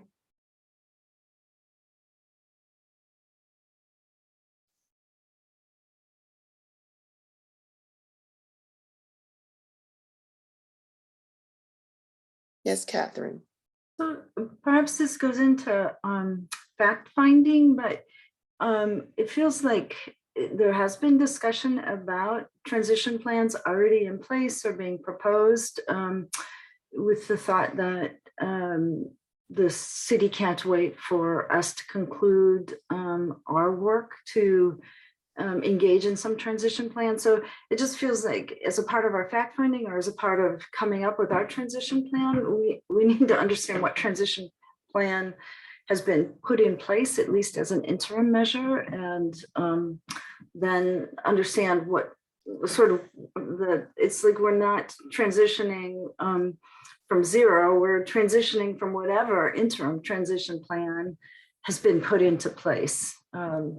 To tide us through our work plan. I'm going to make a small comment. I'm going to refer to Samir to help me out because I think I got some of it and I may not have it quite right. But my understanding is that for us, our part is the transition plan we have or we make will not necessarily be the one that's used. It could be. A part of it could be used. We don't know, but we have the opportunity to make suggestions in having one. Considering I don't think there's a transition plan right now, but I do believe that there is some talk of that being done outside of the commission. I can't say who, but I believe it is being discussed. And I don't think it's been finalized, but I'll let Samir weigh in on that because I think he knows way more than me. I'll actually ask if Deputy City Attorney Sarah Ames wants to answer that, as if she has that information. Specifically, you're asking about the transition plan. There's two transitions that are being discussed right now. The city has proposed to the Department of Justice as part of the settlement agreement, a transition plan to keep IPR functioning and to maintain the functions of IPR, which are critical to police accountability under the current system, while you all work on the design and approval and present the new structure to the city council. So that's one transition during your planning process. And then your commission, I believe, is responsible for determining then as we move from the current system, which hopefully the city has been able to keep in, relatively intact and functional, to the system that you have designed. What pieces, what cases, there might be cases that are open, how those cases will transition over, whether the employees will transition over, and some of those other issues are around that time. So there's kind of two transitions, and I don't want to, they're distinct, and both are very important to think through. Thank you. Did that answer your question, Catherine? Did it help? Yes, thank you. All right. So we will ask, are there any other comments on the transition plan and final details? Okay, Dan, Commissioner Dan. Yes, I might have had my mic unmuted for a little while there. There's something that is related to this that is not in the exhibit I've been referencing up to this point. It's in the selection, duration, and logistics of our commission. And it says, this is item number 10, The commission will receive attorney-client privilege information in a private forum from the city attorney's office regarding any labor matters under the Public Employees Collective Bargaining Act and or the collective bargaining agreements with the Portland Police Bureau as well as DOJ. And that seems like that should be part of the ongoing work. Oh, there it is. We did put it in there. So never mind. But I guess one of the things I want to point out by making this point is that the DOJ amendments and the collective bargaining agreement were both discussed and passed while we were after we had our first meeting, and we have not received any of those briefings. So I'm hoping that moving forward we will get more information. Thank you. Thank you so much, Dan. We do listen, believe it or not, we listen to you guys. I know it's hard to believe, but we put a lot of time and effort into making sure we hear everyone. So I'm glad that we didn't drop the ball on that one for you and Debbie. So, okay, can we move on to the next topic? Or the next section? Yes. Yes. All right. Let's move on to our concluding phase. And this is the code change package that basically that's our deliverable. That's going to be a result of what we do here. The code change package to the city council. I mean, that is one of our mandates, our main mandate, amongst other things, but this is a requirement.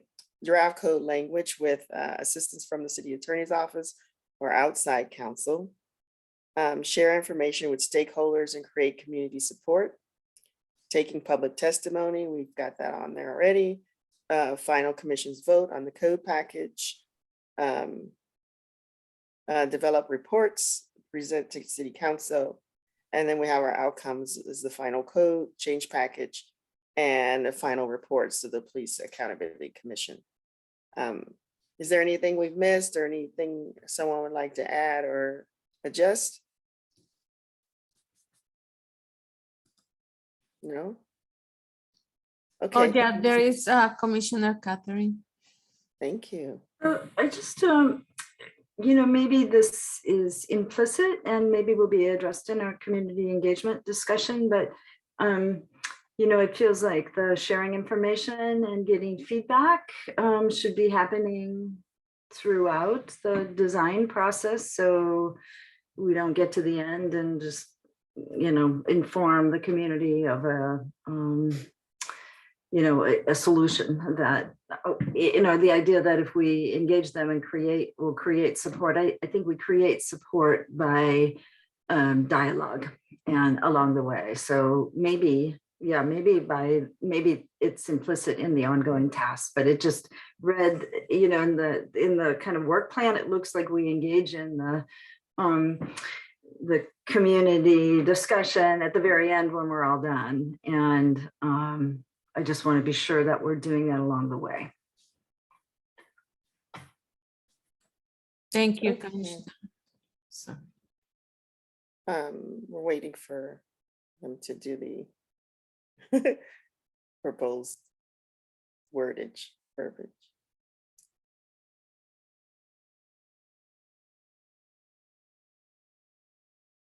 Okay, so I want to ask for the section 6, any other comments before we move back through the document?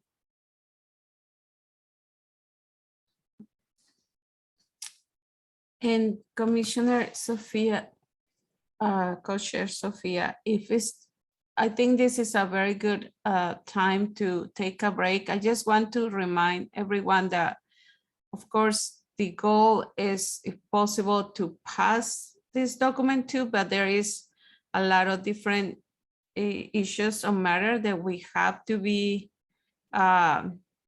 go again and review it. And remember the meeting, it was advised that the meeting was to run longer than 9:30 because the goal is to work on this and pass and also review the next document. That's the goal. And if we can have, it's 8:27. There is a lot of things to go back and review and work on it. And if necessary, we will continue, stay here and working through these documents. But this 8:28. Let's come back at 8:35, is 7 minutes.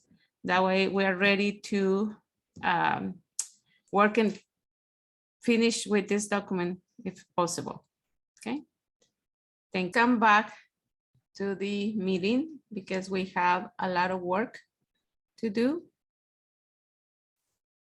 We want to wait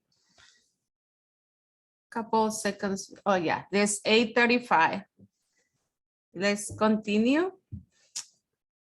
And the document was already reviewed, and then if Co-Chair Commissioner Sophia is going back to the beginning and review to try to come to a consensus and agreement and try to approve this document tonight, work on this document tonight, as is in the schedule. Okay, I will pass it to you, Co-Chair Sophia.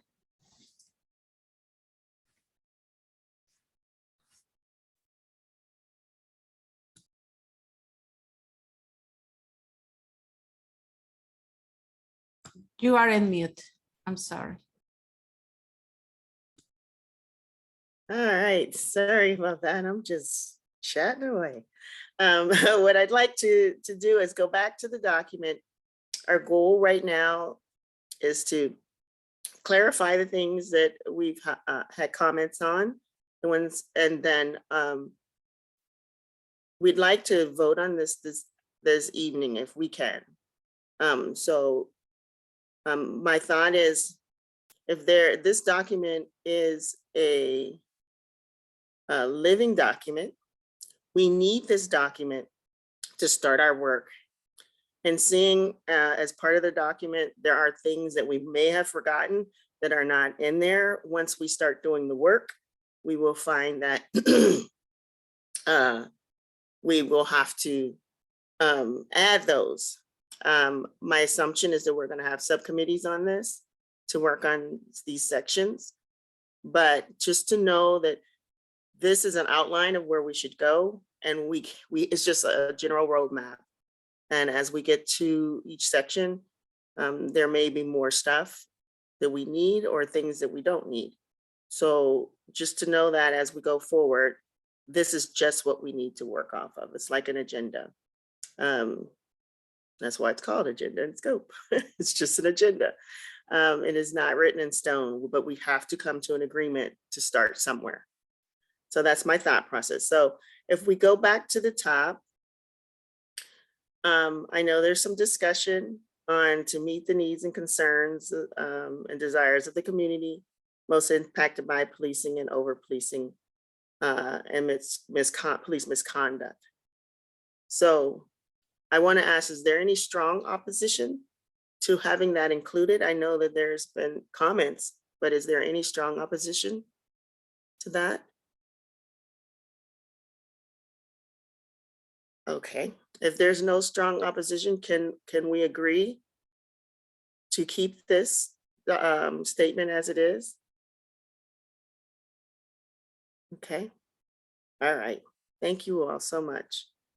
So can we move down to the next comment?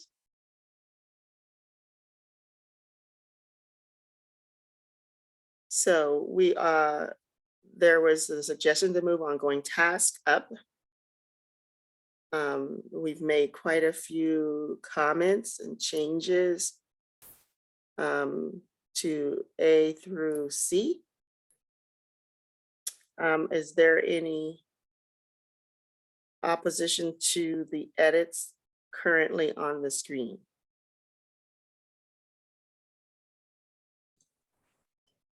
If I could clarify, there were two conflicting edits proposed here and here. Okay. Yes, So yes. so if we could maybe separate that out and then ask if people want it to say engagement with, or just list impacted communities, concerned constituents and experts. Okay, all right, I'll go back. So part of the two different comments, the suggestion was to put testimony and engagement in the title. Because we wanted to make sure that we engaged with the communities and the constituents and the experts. So we put that in. And then once we put it in the title or the top letter A rather, we wanted to make sure that there's consensus on dropping both testimony and engagement with, and just putting impacted communities, concerned constituents, and experts. And Commissioner Sophia, Faith puts a message on the Okay. chat. Yes. That's okay. I was just demonstrating support, so Okay. no need to address my comment. Perfect. Okay. Is there any other? Well, maybe I should say this. Does the group have any strong opposition to dropping the words testimony and engaged with, and just putting for 2, 3, and 4, A, 2, 3, and 4, and just using impacted communities, concerned constituents, and experts, and to allow A, the title A, testimony and engagement, to stand before those? Yes? No strong opposition? Okay. Can we move to the next comment? I think we need to make sure an I, the edits there, DOJ, stakeholders, City of Portland, Police Association. I'm sorry, I'm just reading it out loud. I'm trying to look at what that was proposed to be included. Right? Okay, I just want to make sure. Originally, it was DOJ, just DOJ stakeholders. And the suggestion was to add additional verbiage to spell it out.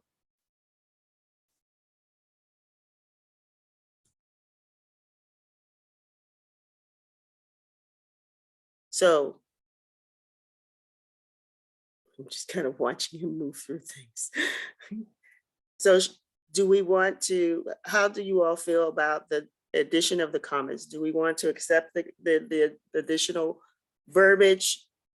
Or do we want to, I'm just trying to make sure I understand, are we removing DOJ stakeholders and replacing them with the parenthesized City of Portland Police Association? Go ahead. Commissioner Dunn has a comment. Right. This is my suggestion, and it's just to spell out who the stakeholders are, to remind us who they are when we're trying to do this ongoing testimony, so that it's not a vague term about DOJ stakeholders, and we have something to refer to. And I listed the Portland Police Association there as just a reminder that that's part of our mandate to talk to all these stakeholders. Okay, thank you, Dan. So you're just suggesting that we spell out the stakeholders instead of just generalizing it.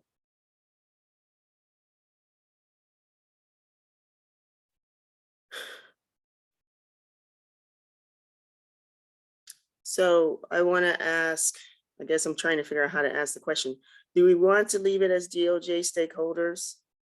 Is there any strong opposition to leaving it as DOJ stakeholders? That's where I'm going. Okay, we have 2 hands. Commissioner Dunn. Debbie? I'm gonna let Commissioner Iona go first. So I'm not quite clear what you're asking, but I'll just say, I think it's a good idea to put right what it says right now, leave it the way it is, and include the list of the stakeholders.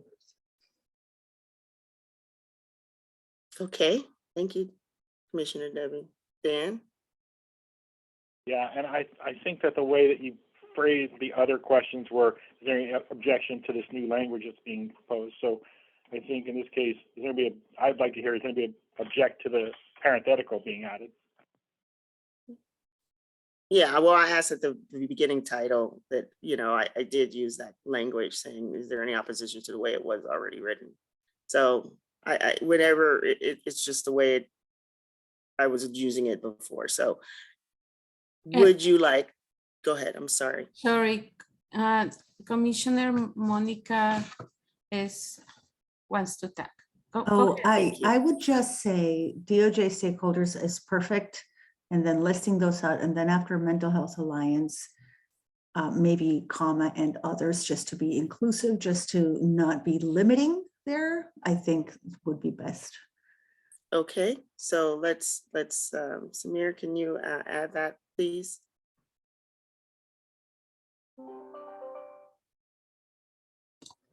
Yes.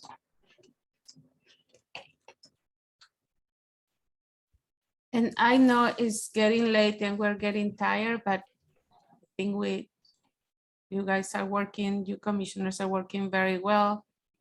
Just being patient and this can be done. Okay, thank you. So we have Commissioner Jason. Commissioner. On item 1, the DOJ stakeholders are a specific particular list of organizations. So adding the and others is pretty confusing. That sure deserves a bullet point of its own. So I would suggest not including and others. Thanks.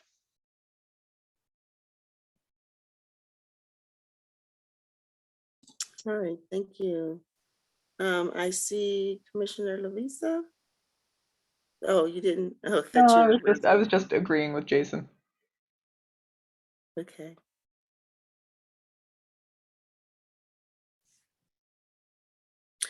My only concern is when you list it out and if you miss someone, that's just my only concern. And I don't know who the stakeholders are personally. Those are who are listed there. Okay. And I do understand Commissioner Monica's concern that maybe somebody may be left out that we don't know about. That's why my mindset personally was just leaving it as stakeholders, DOJ stakeholders, because it's kind of, if there's a set list of who they are, I don't think we need to list them out. That's just my opinion. But because I think we're splitting hairs with this one in some ways for wordsmithing. And I'm not sure if we need to do that, but if that's what you all want, we can, but as we list them out, then you are leaving others with concerns to having listed. And I don't want to spend a lot of time on this. So I'm going to take the comments right now. Thank you. And first is Commissioner Fate, please. I think this was a little bit to Catherine's point earlier around some of these concerns, like leaving out others, are addressed in the community engagement guidelines. So, and I saw Monica's comment that you feel good about taking and others out of these parentheticals. So I would love to move pretty quickly through this. A lot of these things that we're concerned about are addressed in other documents, and also a gentle reminder that this is a working document. So anything that we say okay to, we can also change later. So in the sake of time, I'd really like to move pretty quickly. That's my request. Thank you. And I think there's a couple of commissioners that agree with you, Commissioner Fate. I will pass it to Commissioner Dan. Commissioner Renault and I are members of 2 of the parties that are listed in the parentheses. We've been working on this agreement since 2012. He's quite correct. Those are the parties that are, invited into the court and to submit documents, and that's who the parties to the settlement agreement are. So I don't see why there's any room for dispute about that or any room for discomfort about it. I'm trying to find a copy of a court document that'll show you that that's the list of who's the parties to the agreement, but I don't think we're leaving anybody out, and I really think it's better for us to list them so we all know what we're talking about. Thank you, So, Commissioner Dan. my battery is running low and I have to get my charger. So what I want to ask the question is, without that verbiage, does that verbiage change DOJ stakeholders in any way, shape, or form? Listing them out, does that change the document? Does that change anything by listing them? Sophia, can I just, I'm sorry. I think one area that the way that question is worded, I think we're all struggling a little of like, okay, can we list the DOJ stakeholders as it's written? Yes or no? Yes, that's what I asked earlier. And that's where the comments came back from Commissioner Dan. So my question again is there any strong opposition to just leaving it as DOJ stakeholders? And yeah, let me help here. And I know some of you are going to talk about this. If you comment, can you comment fast on this, please? And then I can ask the question. Commissioners? I feel like, yes, I'm sorry. I feel like we're being steered and the question is loaded. I just want us to be, can we just agree to leave this the way it is and move on, as Commissioner Aiken has mentioned. Thank you. And now I will ask a question. I'm sorry. For this ongoing task, all the commissioners, they agree that leave it as it is right now. That way we can pass to the next one. Please let me know. As it is right now. Okay. We have consensus. Thank you. Thank you, Commissioner. Sophia, let's go to the number 2, the fact-finding phase. So we have, I'm looking at the suggestions. There was a suggestion to listen to all the stakeholders. So I'm not sure what that suggestion was. Was that supposed to be an additional bullet statement or another addition line, or I don't know. Who's JR? So Jason. Yes, and she's frozen.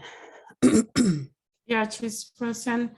The first comment, it was on letter I, is that I can ask the question if there is any strong opposition in this particular letter or as discussion about this, or we can leave it as it is. Any comments about this section? No? If please, can I ask, is there any strong opposition at leaving this section as it is right now? You're speaking of section I? I'm sorry, yes, I'm not correct. Speaking of all the section that you can see in the computer right now. When you say leaving it as it is, do you mean accepting all edits? Accepting the changes, correct. About everything on the page? On you can see from H, because you didn't have any question from A to H, and we're reviewing. So are you talking about I through P? Is the I to P, yes. Yeah, it's all the highlighted, all the blue highlighted pieces are the changed document. That's with all the changes suggested. Is there comments or edits from I to P? There are writing as right now that you need to discuss, add, or have questions with it. Do you agree that leave it like it is right now and we can pass to the number 3? Okay, Commissioner Dan? Well, I don't remember speaking about pulling out why the current system isn't working. Because the only problem with the current system isn't officers not being held accountable. So I think that to be identifying other ways that this current system isn't working. Okay. So identify how police are not being held accountable and other ways the current system isn't working. Thank you. Do you have a suggestion text? It says, Just stated, okay. no, not the barriers. Identify how police are not being held accountable in the current system, how police are not being held accountable and other problems in the current system. Mm. Thank you. That sounds pretty good. Any other suggestions or comments?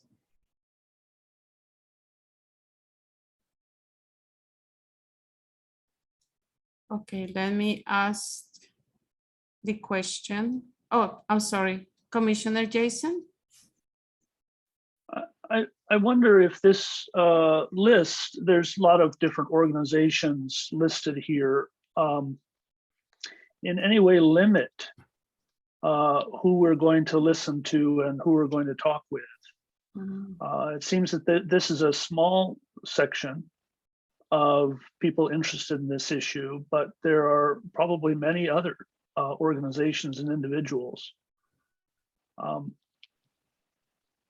I don't know how to put this, but we sort of need this to be a little bit more open-ended.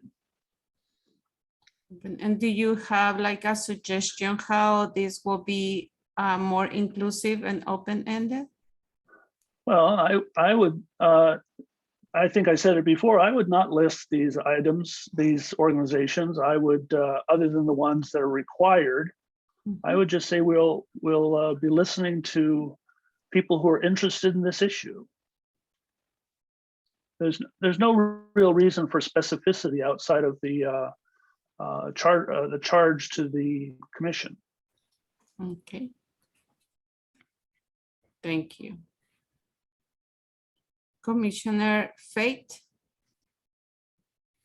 That suggestion makes sense to me. I think, yeah, if we list them here, many of what we're trying to cover are in the community engagement guidelines. So I agree with Commissioner Jason's suggestion to just listen to all people interested in this issue. Thank you. Thank you, Commissioner Fate. Commissioner Dan? Yeah, I think that's covered in the ongoing topic, which is number A, or letter A, really. That we already said we're going to be listening to a whole bunch of people. And I think that because we're about to start this next phase, it would be good for us to have a specific list of some of the other groups that we know we want to talk to. And as was just mentioned, there are people that were mentioned in the community engagement plan that we're going to add to the list, but they're already spelled out in another document. So these, the groups that are listed here aren't spelled out in that other document. So I think it's important for us to have this as a guideline. So when we start our meetings, we have somewhere to start. So I would argue for leaving them in. Okay. If I think it just is just and it's not either or other or one or thing. My question will be, is there any strong opposition to leaving this section as it is right now with some of these organizations listed, but also with the new point saying that listen to all people interested in this issue, any entity or individual who has interest pertaining to this matter? Is there any strong opposition to leaving this section as it is? And consensus to go to the next section? Can I see? Yes. I don't see Commissioner Garga. Okay, I can see. Thank you. There is consensus. We can move to the next section, and the co-chair and Commissioner Sophia is here. Now I will pass it to number 3. Thank you so much, Victoria. I apologize. I knew my battery was going dead. It just dropped me so suddenly. I'm glad to see you guys are getting through this.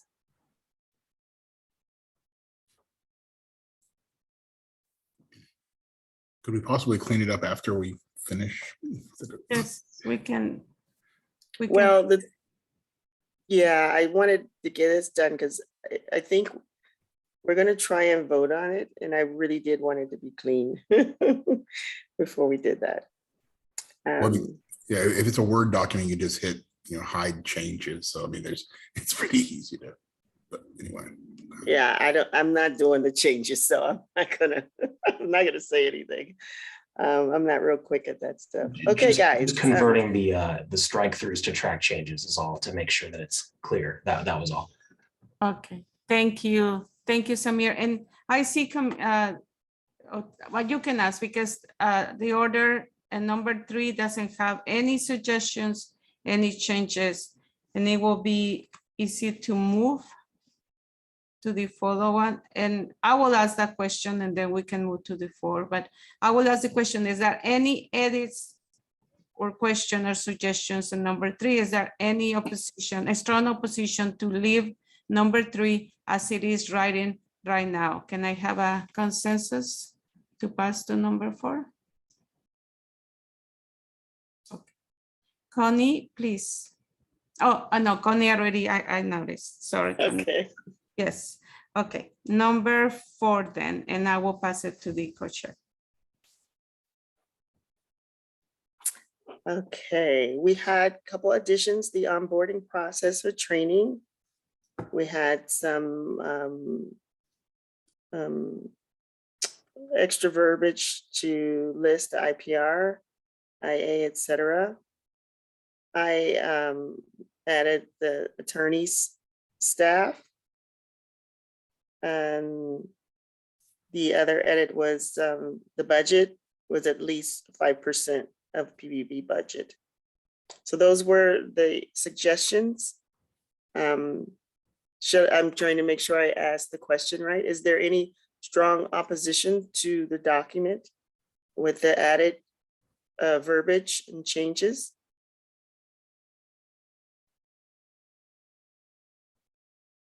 Okay, if there's no strong opposition, can we have consensus to move to the next section? All right, thank you guys. 2 more to go, and I think it might be easy because I don't think we have very many changes. So this part didn't show earlier, so. Okay, so we did add, I think it was, I can't remember which commissioner added. Maybe it was Commissioner Connie, I can't remember, that to add the public access and transparency as a heading with the reports. And then also outcomes, reporting and transparency was added to that. Is there any opposition to the edits that have been submitted by the group? If there's no strong opposition, can we have consensus on moving to section 5? Okay. Everyone, thank you all.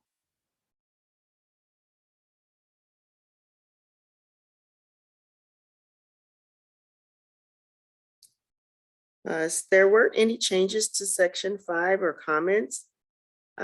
Is there any opposition to the section 5 as it is written? If there's no strong opposition, can we agree to consensus to move to section 6? Thank you so much. All right. I feel like we're whipping it. All right.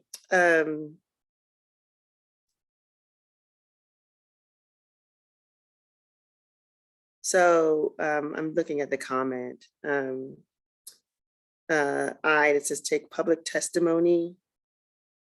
And someone proposed that to be removed because it's already an ongoing task. You know, if I could just speak to that, since it was my comment, maybe we should just, if we said, you know, share final draft or final proposal with stakeholders, then I think that it shows that you know, it's a final step that we've been sharing all along, but this is specific to this phase. And I think with that edit, it would address my concern. Thank you. Okay. Is there any opposition to the edit proposed by Commissioner Catherine?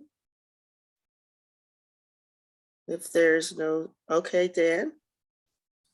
Well, it shouldn't say final because presumably the community comes back and says, hey, you screwed this up, we're going to fix it from there. So it's a final draft proposal, I think.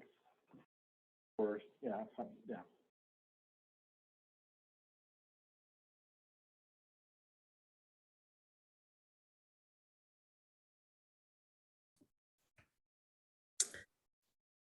Okay.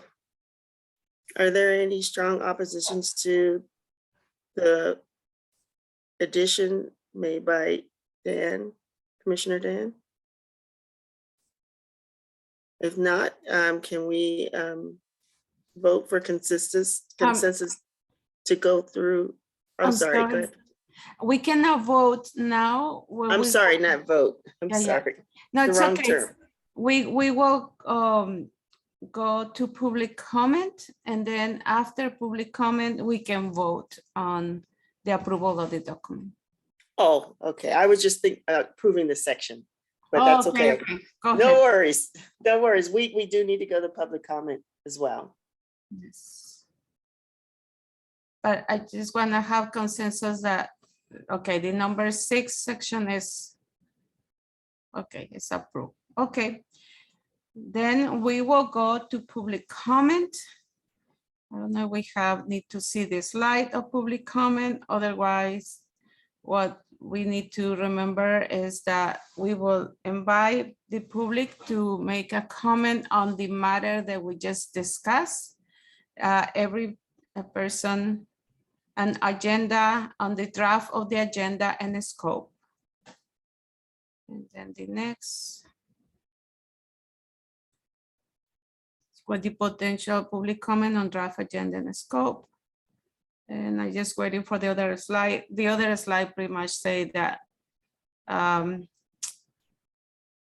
we have, each person will have 90 seconds and we will listen, and after listen public comment, we will have either the discussion or the move or go to move with the approval of the document.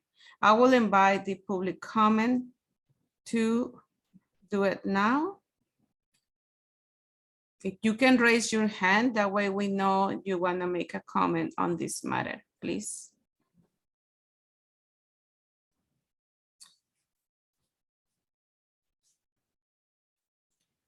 And I see the attorney, Sarah Ames. I don't know if she wants to, you want to make a comment?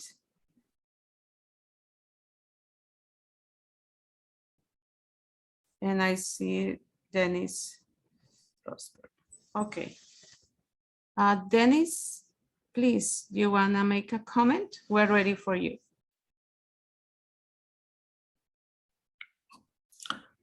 Yes, can you hear me?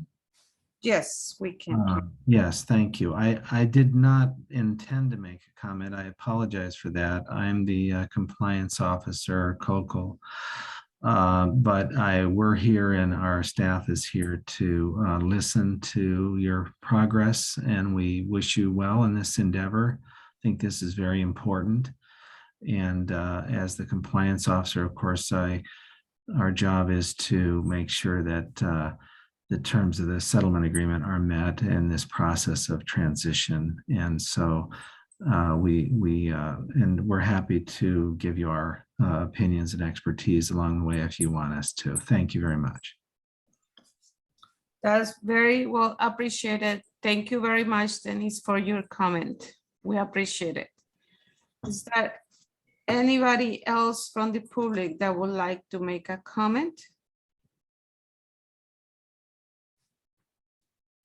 You can please raise your hand.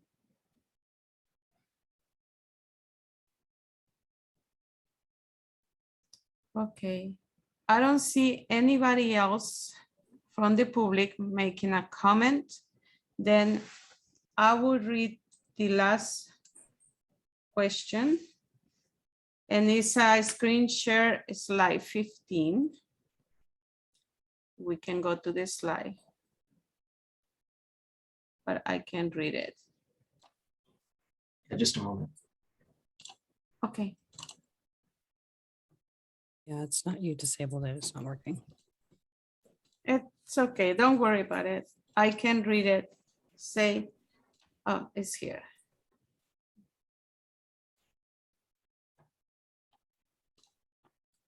Potential agreement approved, PAC draft, agenda and scope.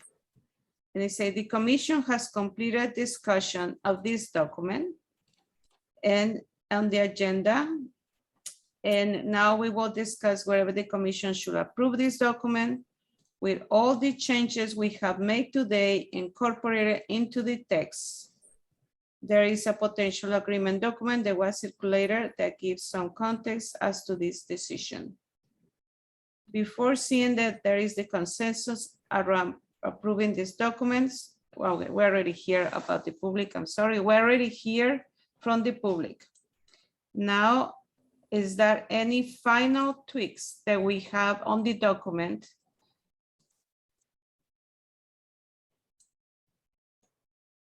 Or if I can ask, let me see, I have the right. If there is consensus to approve the draft of agenda and scope. I can see your hands or any. Okay. The draft of agenda, the draft of agenda and scope is approved. Congratulations. We have that document approved. Very good work. Thank you for everyone that sent information and contributed, especially Angie, also Commissioner Angie and Commissioner Sophia, that I know you guys also work very hard, and everybody, Commissioner Dan, that put all their comments and everybody here. Thank you very much. Okay, the next item on the agenda is, I will pass it to Commissioners Faith and Commissioner Monica, because they were on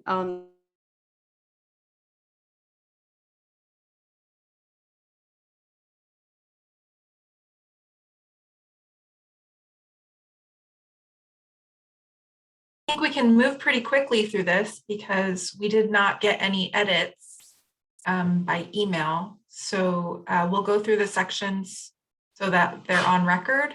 And then there.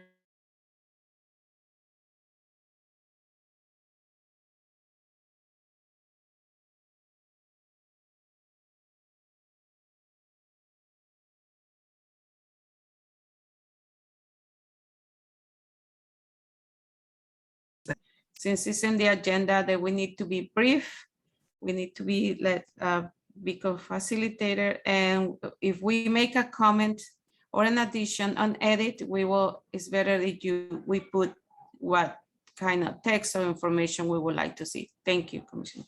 Go ahead, I'm sorry. No, thank you. Okay, so the purpose of this document is to create a framework for the way that we engage with the community. We will use this framework and their adopted values to co-create engagement strategies. Our vision, the Police Accountability Commission was given the task of designing a new accountability system. And here's here is our vision for community engagement. Receive input from all Portlanders, especially those communities impacted by over-policing and other concerned citizens. We will be innovative in how we do community engagement. We'll encourage several avenues for all members, all community members to provide input, and we will proactively welcome communities that have not traditionally participated in city functions. As a reminder, this document is a why and not a how. So I know that when I read that out loud, I think, wait, how will we do that? But just as a reminder, it's intentionally not getting into the details of how. Number 2, engage in transparency and build public trust in local government and the processes to be in place for police oversight. Increase public awareness and understanding of how the residents of Portland will oversee the Portland Police Bureau with the intent of building trust and creating accountability. I'm going to read this yellow, but remember, we're coming back to it. Maintain and building relationships between the city's government, all the diverse people, those serving in the city through PPB, with the hopes that these new relationships will strengthen over time and that past relationships can be healed. Remember, we're coming back to this one. Create new equitable pathways for Portlanders to engage in police oversight. So I just went through 2 sections really quickly. The vision and the purpose. Are there any strong objections, minus the yellow section, in adopting or in the way these are written? Are we good to move forward in the document?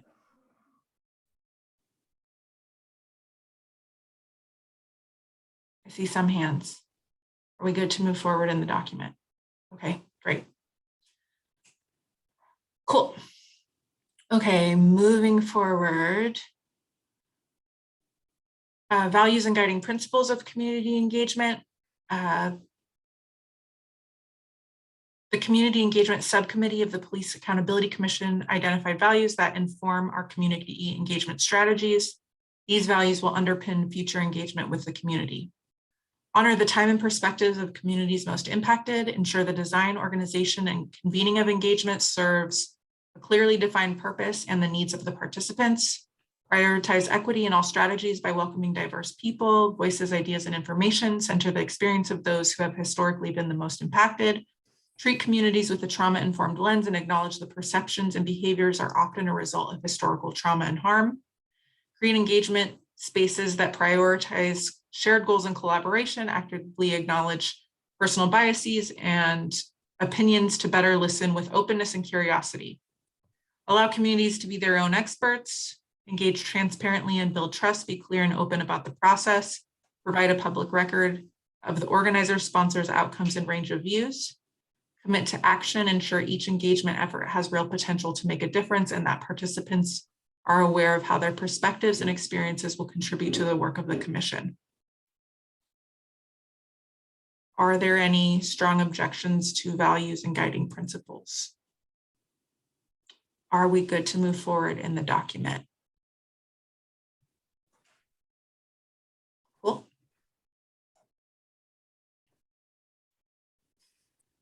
Objectives of the community engagement. The following objectives are informed by the PAC's values and guiding principles. The PAC commits to tracking whether we are sufficiently meeting these objectives and revising them as needed. We will have continuous communication and return to communities at each phase so they know that they have been heard and understand how their ideas will be used to inform decision-making. We will not repeat the pattern of asking people for input without either using it or explaining how it shaped our decision-making. We will collaborate and build partnerships with community members to engage, to educate, engage, and listen. Community members have knowledge, relationships, and expertise that government lacks. We will prioritize engagement in communities that have been traditionally excluded from City Hall and city decision-making, including Black, Indigenous, people of color, people with disabilities, immigrants, refugees, LGBTQIA+, people with mental illness, people with substance use, houseless, youth, people who are undocumented, sex workers, activists, and people engaging in protest, and others. We will design a system that will hold police accountable, not only for reducing the harms currently caused, but also for recognizing, acknowledging, repairing past harms, and preventing future harms. This yellow section is one of the two that we remain to be discussed. So as the objectives are written, do we have any strong opposition? Are we ready to move forward in the document? Cool. Great. Okay, and then finally, methodologies. The PAC will inclusively seek out narratives of community members, particularly those most impacted by over-policing practices. The commission will also reach out and hear from organizations working with over-policed community members. We will support a variety of methods to hear from communities. We will use those discussions to develop and deliver culturally responsive information and dialogue and engagement opportunities rather than one size fits all. We will provide avenues and ways in which community can provide input, including public comment. We will provide adequate notice before any events. We will decrease barriers by allowing testimony in people's native languages, be it via verbal communication, voicemail or phone, written, online or email, and in person through scheduled listening sessions with the PAC. Dan Handelman. I do not have any substantive comments. I just noticed it's the only section that isn't numbered, and I wonder if we want to number them. I think that is a good perspective. That's perfect, Samir. Okay. Is there any strong opposition to how methodologies is currently written? Are we ready to move on to discussion of the yellow items? Yes, awesome. Okay. Yellow item, the first yellow item that needs to be discussed is in the vision section. It's number 4. So I think the area that needs to be discussed is, this is one long sentence. Maintain and build new relationships between government, all the diversity of people living in Portland, and those serving in the city through PPB, with the hopes that these new relationships will strengthen over time and past relationships can be healed. I think the discussion really is centered around the latter half of that sentence. And I'm wondering, I want to get a temperature check on the room of how we feel about number 4. And Commissioner Jason, please. Yeah, this is more the work of the PSEP than this commission or the future board. I'm not sure we're suited or charged with building and maintaining relationships. Listening, yes. Learning, yes. Thank you. Commissioner Sima?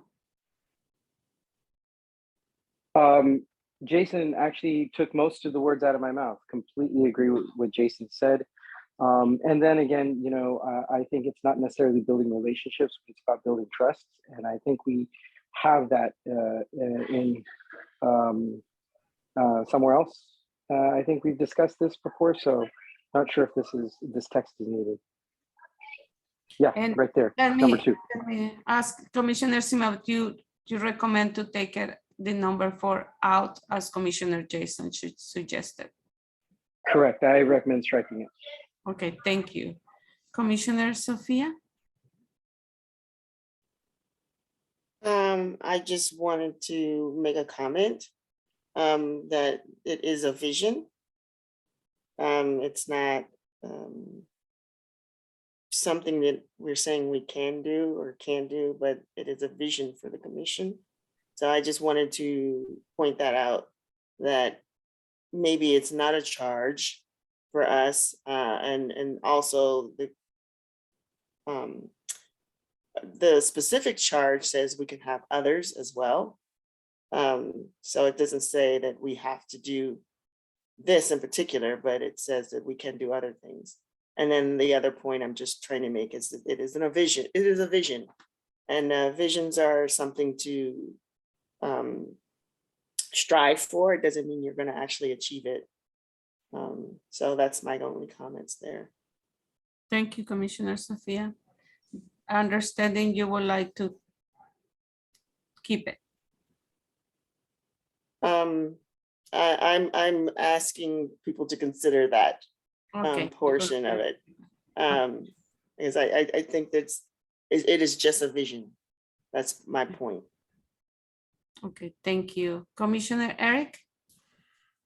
I mean, I'm with the folks that think it's not quite necessary here. I mean, it is sort of visionary, but I don't know if it's necessarily part of our task. But if folks are dying to keep it in, maybe it's creating a system that maintains and builds new relationships as opposed to doing it directly. I mean, we want a system that does that. We don't want to do it ourselves.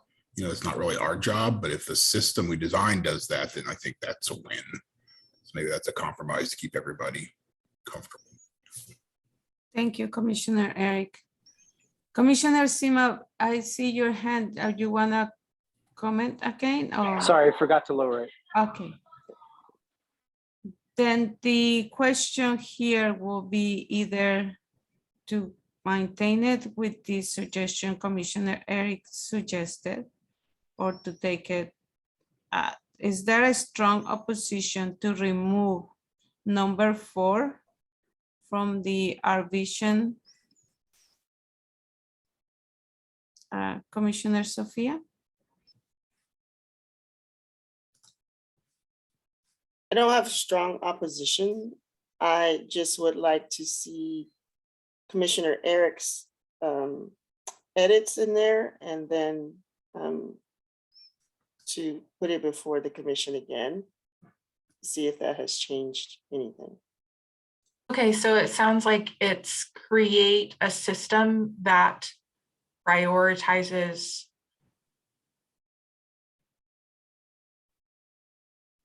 and then maintaining and building new relationships. Yeah, I think I was prosing that that sentence, that number 4, begin with create a system that maintains and builds new relationships. Yep. To simply add it to the beginning, not to have it as a separate. So it creates a system that maintains. Great. Is there any strong opposition to how it is written now? Sima. Sima, Commissioner? Yeah, sorry. I still I still feel like, you know, number 2 covers enough, and you know, it should be implied that we're here to basically be part of a new visioning process for the IPR, and it's based on relationships between the city, because they voted. This was voted, I think, over 80% on 26-217 to pass and create us, and spearheaded and approved by the city council. So I think the relationship with City of Portland's government is already implied just by our existence, and the rest is sorry, I'm very layman terms right now. I can't think with the proper decorum in context at the moment, because the modes that I'm juggling in right now. But I can't think of any other word outside of proper decorum. I would say sappy. So apologies if that might be a bit of striking language there. No and that's problem. the reason why I asked. That's the reason why I motion to strike. A motion to strike. Continue with that. Thank you. And Commissioner Jason? I would have strong opposition to including this. There is another commission charged by the mayor's office to do this sort of public relations work. That's the PSEP, which ironically the mayor just suspended yesterday, or is proposed to suspending it for 60 days. But that's its job, and it is also part of the settlement agreement, that must continue in some way. So our job is to create an accountability system to manage complaints by citizens against police, and that's a big charge all by itself. Repairing relationships is a completely different sort of work. Yes, thank you, Commissioner Jason. And I saw Commissioner Charlie just got to the meeting. Is there any comment, Commissioner Charlie, you would like to do particular of this number? This paragraph? No, not at this time. I'm just just thinking, if it's just the why, does it matter if it's there or not? I don't know. It's not actually what we're going to do or if it will be an outcome or not. It's just kind of why. That would be like a nice to happen, wouldn't it? But I don't really have a thought one way or another. Thank you. I'd like to just make an observation that we've had some strong opposition of keeping it in, and we have, or of taking it out, and we have not had strong opposition or a strong sense of keeping it in. So can I check in with folks of, is there strong opposition of taking this section out completely? Thank you, Commissioner. But that was exactly my next question. Instead of keeping it, again, if we can have a strong opposition to take it out and not and leave it out there, not leave it that, just strike. The strong opposition. I only see 1, 2. Okay, so are we good with taking it out? Can I see? Yeah, then the consensus is taking it out. Perfect. Thank you. Amazing. Chuck it. Perfect. Thanks. Okay, last section. Number 4 in the yellow, objectives.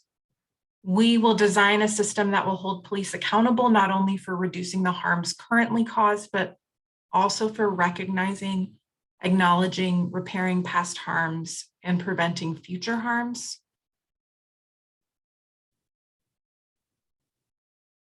We struggled a little with this one in the subcommittee of, this is, I don't want to say sentiment, a value or objective that we all share, but does it belong in this document? I think is where we kind of went back and forth. So I wanted to bring that before the full commission.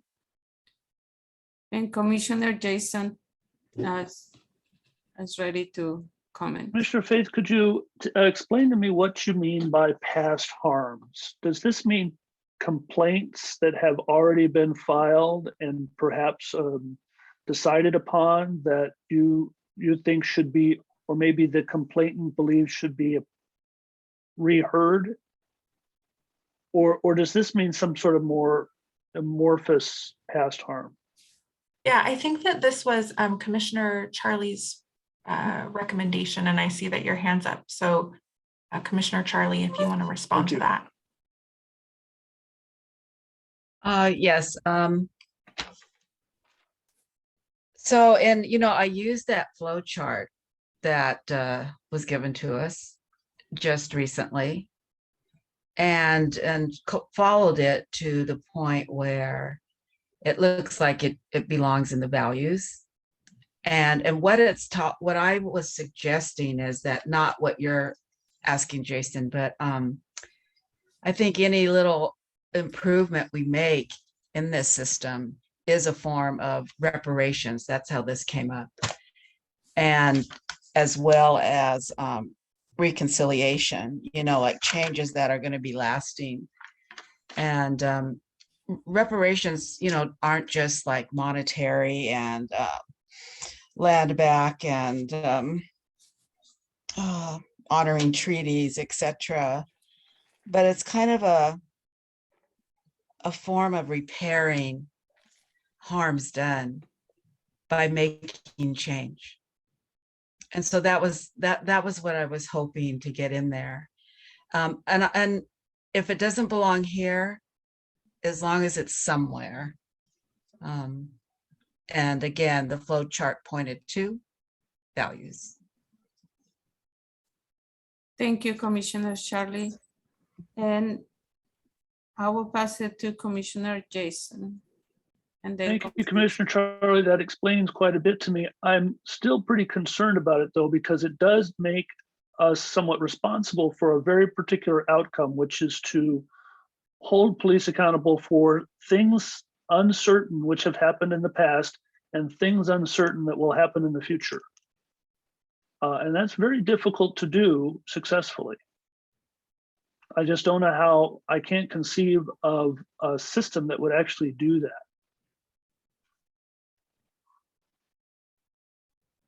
Thank you, Commissioner Jason. Commissioner Sophia? May I suggest, if we took that section and moved it to a vision, and maybe kind of wordsmithed it a little, would that be something that we could do? I agree that I feel that concept, maybe not exactly those words, but that concept is something that maybe we should have. But I don't know if the wording, maybe we should say build instead of design. I want to check in. So coming back, Commissioner Charlie, I think you expressed that, and I agree, like we want this in our values somewhere, and it just maybe doesn't fit in the values of community engagement. Perhaps there is a way that we can bring this in the parking lot to look at the values next time, the values that we worked through, of if folks can evaluate where it is in the values, and if it's not represented, then in the parking lot, we can bring it into the values next time. Just if I can jump in for a moment, this is the values document agreed to by the commission last week. So if that's helpful as a reference. Yeah, the parking lot, can someone like explain that to me? What does that mean, actually? The parking lot is a place where we document comments and suggestions to come back to at a later date and to review. Whoops, I'm sorry, I didn't mean to echo. To review, to place them. So your comment was that it, according to the flow chart, it appeared that it would go into values. So if we put it in the parking lot, we would come back to the values document at some point when, and I can't say when, because right now our goal is to start this other items before we go back to things that we've already approved, to put that into that, bring that before the commission and have the commission vote on having that back in there, adding that addition. So that's basically what the parking lot is. It's like, okay, it doesn't belong here or it doesn't belong somewhere else, but we don't want to forget about it. And I know Dan had put in some comments at some point about how do we deal with the parking lot. We don't just want it to be something that just keeps getting, stacked up, a place where people just dump things, right? And so, what's her name? Oh, I can't think of the other facilitator. Christine. She has a Christine. She has a document now that's tracking all of that. So I don't know. Does that help, Charlie? Yes, it does. And I do, I agree with you, Sophia, on the vision part. That would be, yeah. That'd be a good place to put it. Thank you, Commissioner Charlie. And Commissioner Dan? Actually, I am going to propose some language where we can leave it here as part of our objective of community engagement. And I just put it in the chat, so I'm going to read what I wrote. And I don't know if this helps describe it all, but what I'm thinking is while engaged in the community, we will explain that by designing a system that will hold police accountable for harms currently caused. We seek to recognize and repair past harms and prevent future harms. So it's sort of just something to keep in mind as we're engaged in the community, what we want to see the system do. I don't know if that meets Commissioner Michelle Wesley's goals, but it seems like that's a little closer to what this document. Thank you, Commissioner Dan. Any other comment or suggestion? So thank you, Commissioner Dan. Can we all take a hot second and see how we feel about this new language in the Our Vision section of the community engagement framework?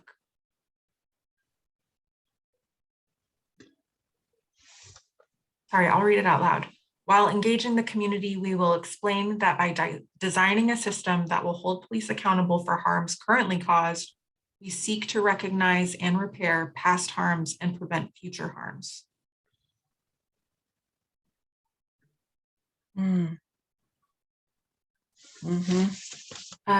Is there any strong opposition to how this new number 4 is written and included in the Our Vision section?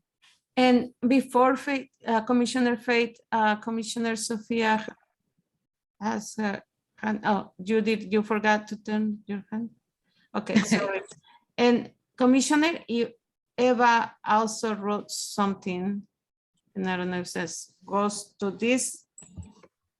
Commissioner Eva, would you like to say something about what you wrote?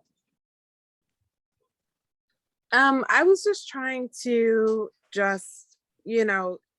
trying to find different language or words that we could use that would capture what Charlie was trying to say, and Jason and Dan, others as well, but kind of summarizing it is where it's not, I don't know, I guess I was just focusing on specific language that wouldn't set limitations, and that could acknowledge past and present. And also when we were talking about like designing and building, etc., I thought that just really focusing on the implementation of a system that promotes these things, because as I said, those words can be a little bit more broad, but I was just trying to add, just trying to encourage thought, I guess, provoking thought, and adding words that I thought might help, or language that I thought might help. Thank you. Thank you. Now go back to you, Commissioner Faith. I want to, okay. So I think we're echoing a little bit. I'm gonna check what's up. Okay. Is there any strong opposition to how this is written as the new number 4? Jason? I would change the words that by to how, H-O-W. We will explain how designing a system that will hold police accountable for harms currently caused. We seek to recognize and repair past harms and prevent future harms. I'm sorry, I read it. We will explain how designing a system that will hold police accountable for harms caused. And then will recognize and repair past harms. Not we seek, just will recognize and repair past harms. Okay. Thanks. Sophia. My thought is it's a vision, not an action. That's what these are, right? I'll read it again. Number 4, while engaging the community, right now we're in objectives. So the proposal was to move this number 4 up to our vision. Yes. Okay, so Samir, would you mind moving that up to? I think those are two separate proposals, but maybe if Dan and Jason, who offered the variations of text, could clarify if the intent was to move it up and change it, or just to change it as it is.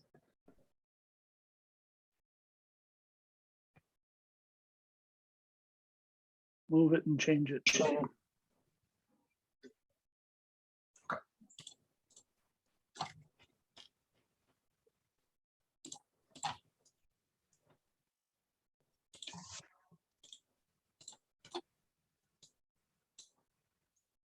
Okay. Okay, so I will read it again. Number 5 here now in our vision, while engaging the community, Sorry.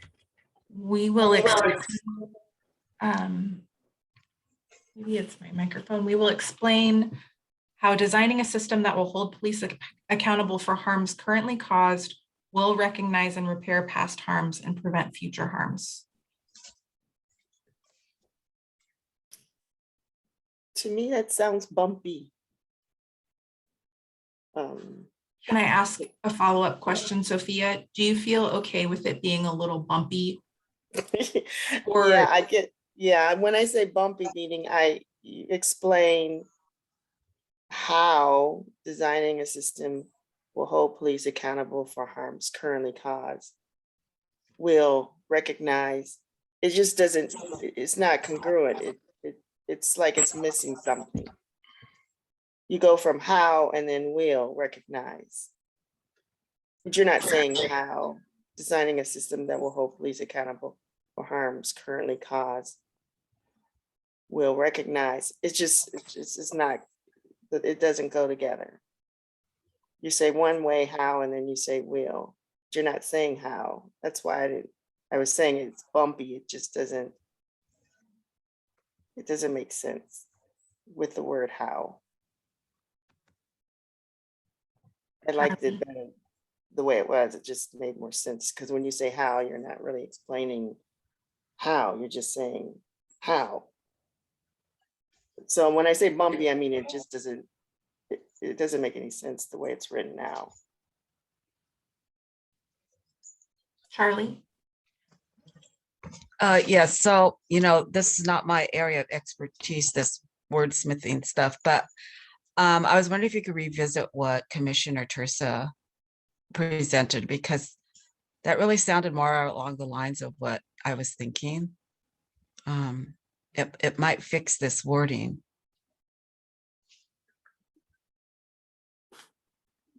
I'm curious, Commissioner Charlie, from the chat of what Ava just said. No, I believe it. Well, let me look in the chat. Yes, it was Ava. Okay, I thought it was Tersa. Where'd it go? Oh, I can read it real quick. It's Okay. outcome. She had it listed as an outcome though, instead of a Oh. vision. And she says to implement a systemic policies, I think is what she meant, and procedures that promote restoration, justice, and reconciliation for both current and past harms. And I mean, it could be in vision, and it makes it a little easier. Right.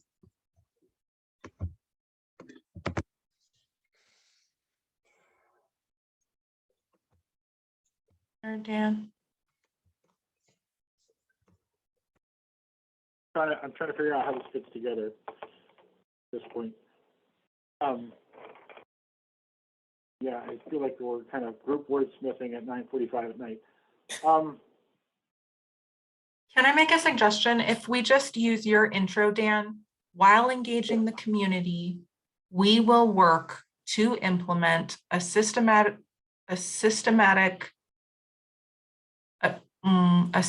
of policies and procedures that promote restoration, justice, and reconciliation for both current and past harms. Yeah, that's it. That's what I was going for. Okay, you got it. We will seek to implement a system of, okay, one last read through. Number 5 of our vision. While engaging the community, we will seek to implement a system of policies and procedures that promote restoration, justice, and reconciliation for both current and past harms. CMAP. I love this language. I love it so much that I really want us to be able to focus on when we're using powerful language, they're talking about recognizing past harms, future harms, engaging community, seek to implement a system of policies and procedures that promote restoration, justice, reconciliation. That latter part is very powerful, and I want us to flag right now and parking lot it, whatever we got to do to be able to make sure that we talk about the how and we focus as a commission on building these tools for the board. And figuring out like how these are implemented, where we source this form of, where we source the information on what we consider promoting restoration and justice and reconciliation. I know that currently Commissioner Hardesty's community outreach, Andre Miller, is working on convening a Truth and Reconciliation Commission within the city, and you know, there's powerful sources that could be met in convening with Commissioner Hardesty's staff, and other sources in places, organizations like Imagine Black. But I know that this is a vision, and I like this language, and I like it so much that I want to be able to make sure that we talk about how we get here. Similar to when I brought up a couple weeks ago or a week ago when we were talking about the trauma-informed lens, that's part of our vision, that we arrive to exactly how we teach and promote trauma-informed, not like necessarily using a word, but that our board is actually trained in trauma-informed techniques from a source, that we source these. Great. Thank you, CMOB. We got an enthusiastic yes from CMOB. Is there any strong opposition to how this is worded right now? Great. Are we good to move this forward to public comment?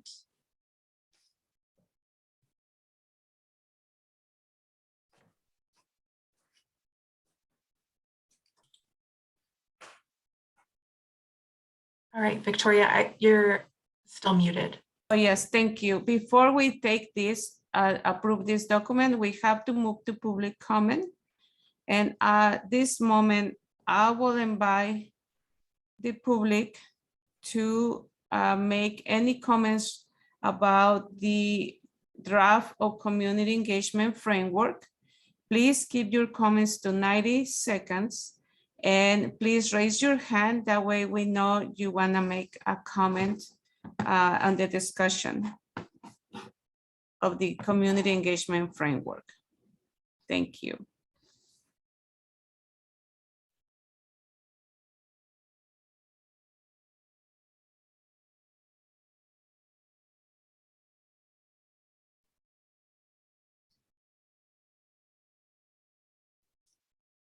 Okay. I don't see anybody from the public that would like to comment on the community engagement framework. Knowing and seeing this, let me see.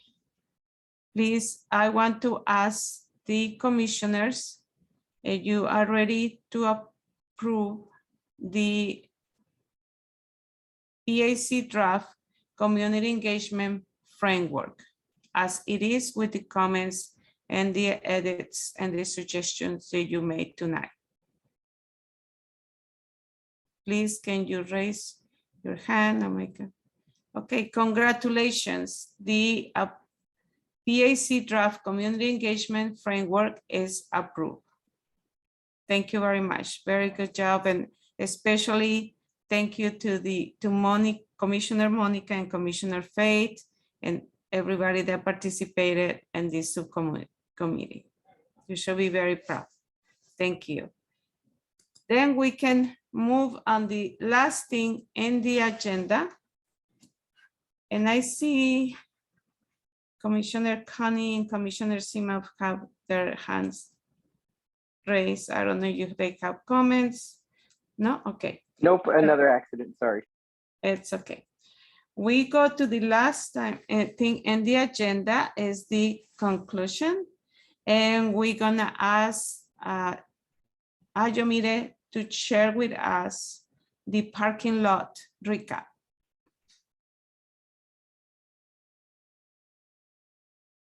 Hi, everyone. I am just trying to make sure I get it properly on the screen, so bear with me. Okay, can y'all see the screen? Can you hear me? We can hear you. Yes. Can you see my? Yes, yeah, we can see the screen as well. Thank you. All right. So the things that are on, this is the parking lot. And what we have is define what trauma is. How do we vote as a commission? Scoping, how do we create more detailed, precise and bold outcomes? Further discussion on 5A, absent and removal in sections 7B. 2, what is the commission's timeline? That's to be talked about at the end of the month. Timelines and serving terms, agenda and settling language, draft language for multiple chairs to come, city council quarterly report, who gives it, red section of bylaws, who established subcommittees, public comment, processes, clarification, process clarification and community engagement framework, creation of generating operating rules, pursue change to public record law to allow future board members meeting to be open to the public and media, draft letters to council, quorum requirements, ask for their help.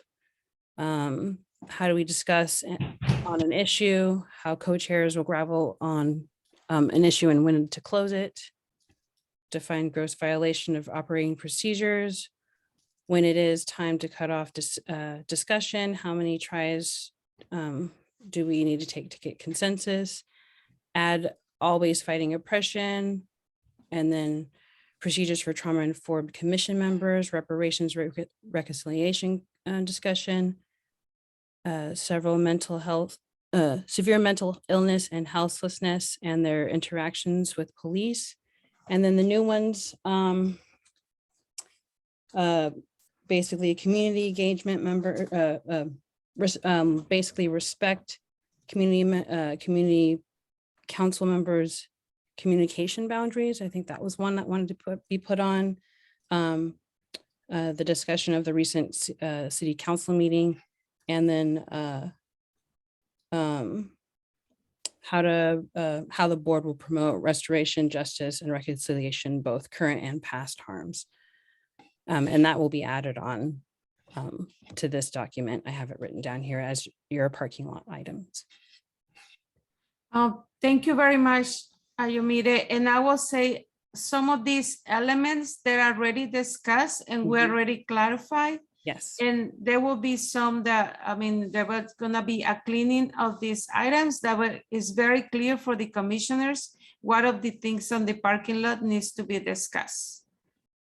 Thank you, but thank you very much for keeping note of that. And yes, and also I was mentioning, so just so Commissioner Charlie knew about how this process was working. So also thank you. Thank you. And also people can bring stuff up now, just not after, but let me just talk about the schedule update. I will pass it to the staff. Before I pass it to the staff to end the meeting, I will ask Commissioner Dan to keep his comment short, but we are ready for you. Go ahead. Yeah, well, I know we were very excited when we got done with the bylaws. One of the things in that parking lot is a letter that was circulated to the commissioners on email that we were hoping to send to City Council to clarify the quorum issue that is defined in bylaws, but it depends on the City Council making a change to our resolution to make it work. So I don't want to lose sight of that, and I hope that we can send that letter sooner than later. So thank you. Thank you, Commissioner Dan. And I will pass it. We can definitely add it to the parking lot list, and I will pass it for the staff for the April schedule update. Yeah, adding it to the list.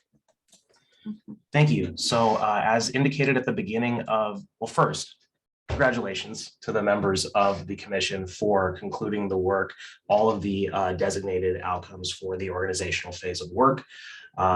I hope that you're all very happy with the job that you've done and excited to continue on to the next phase of work, which will be fact-finding and starting the process of building a new system. As the organizational phase of work is now, outcomes are complete, we will, as intended, cancel the meeting scheduled tentatively for next week. We will take the next 2 weeks off from meetings as indicated in previously to try and allow members to go circulate to their networks and bring more members of the public in for the next phase of work. The week of April 18th is the Monday. The week of April 25th, there'll be meetings starting back up at that time. And in the intervening time, there'll be requests for input on meeting agendas, and there'll be other information coming out. But again, take the time, get your email inboxes sorted and things like that, but also talk to your networks, get people to come out is the idea for the next 2 weeks so that this could continue to be a community-driven process and have more members of the commission, more members of the public attending. And with that, I'll move on to the next slide and say thank you to everyone. In particular, thank you to the members of the commission. Thank you to the interpreters who stuck around for a longer period of time than initially intended. We appreciate you a great deal.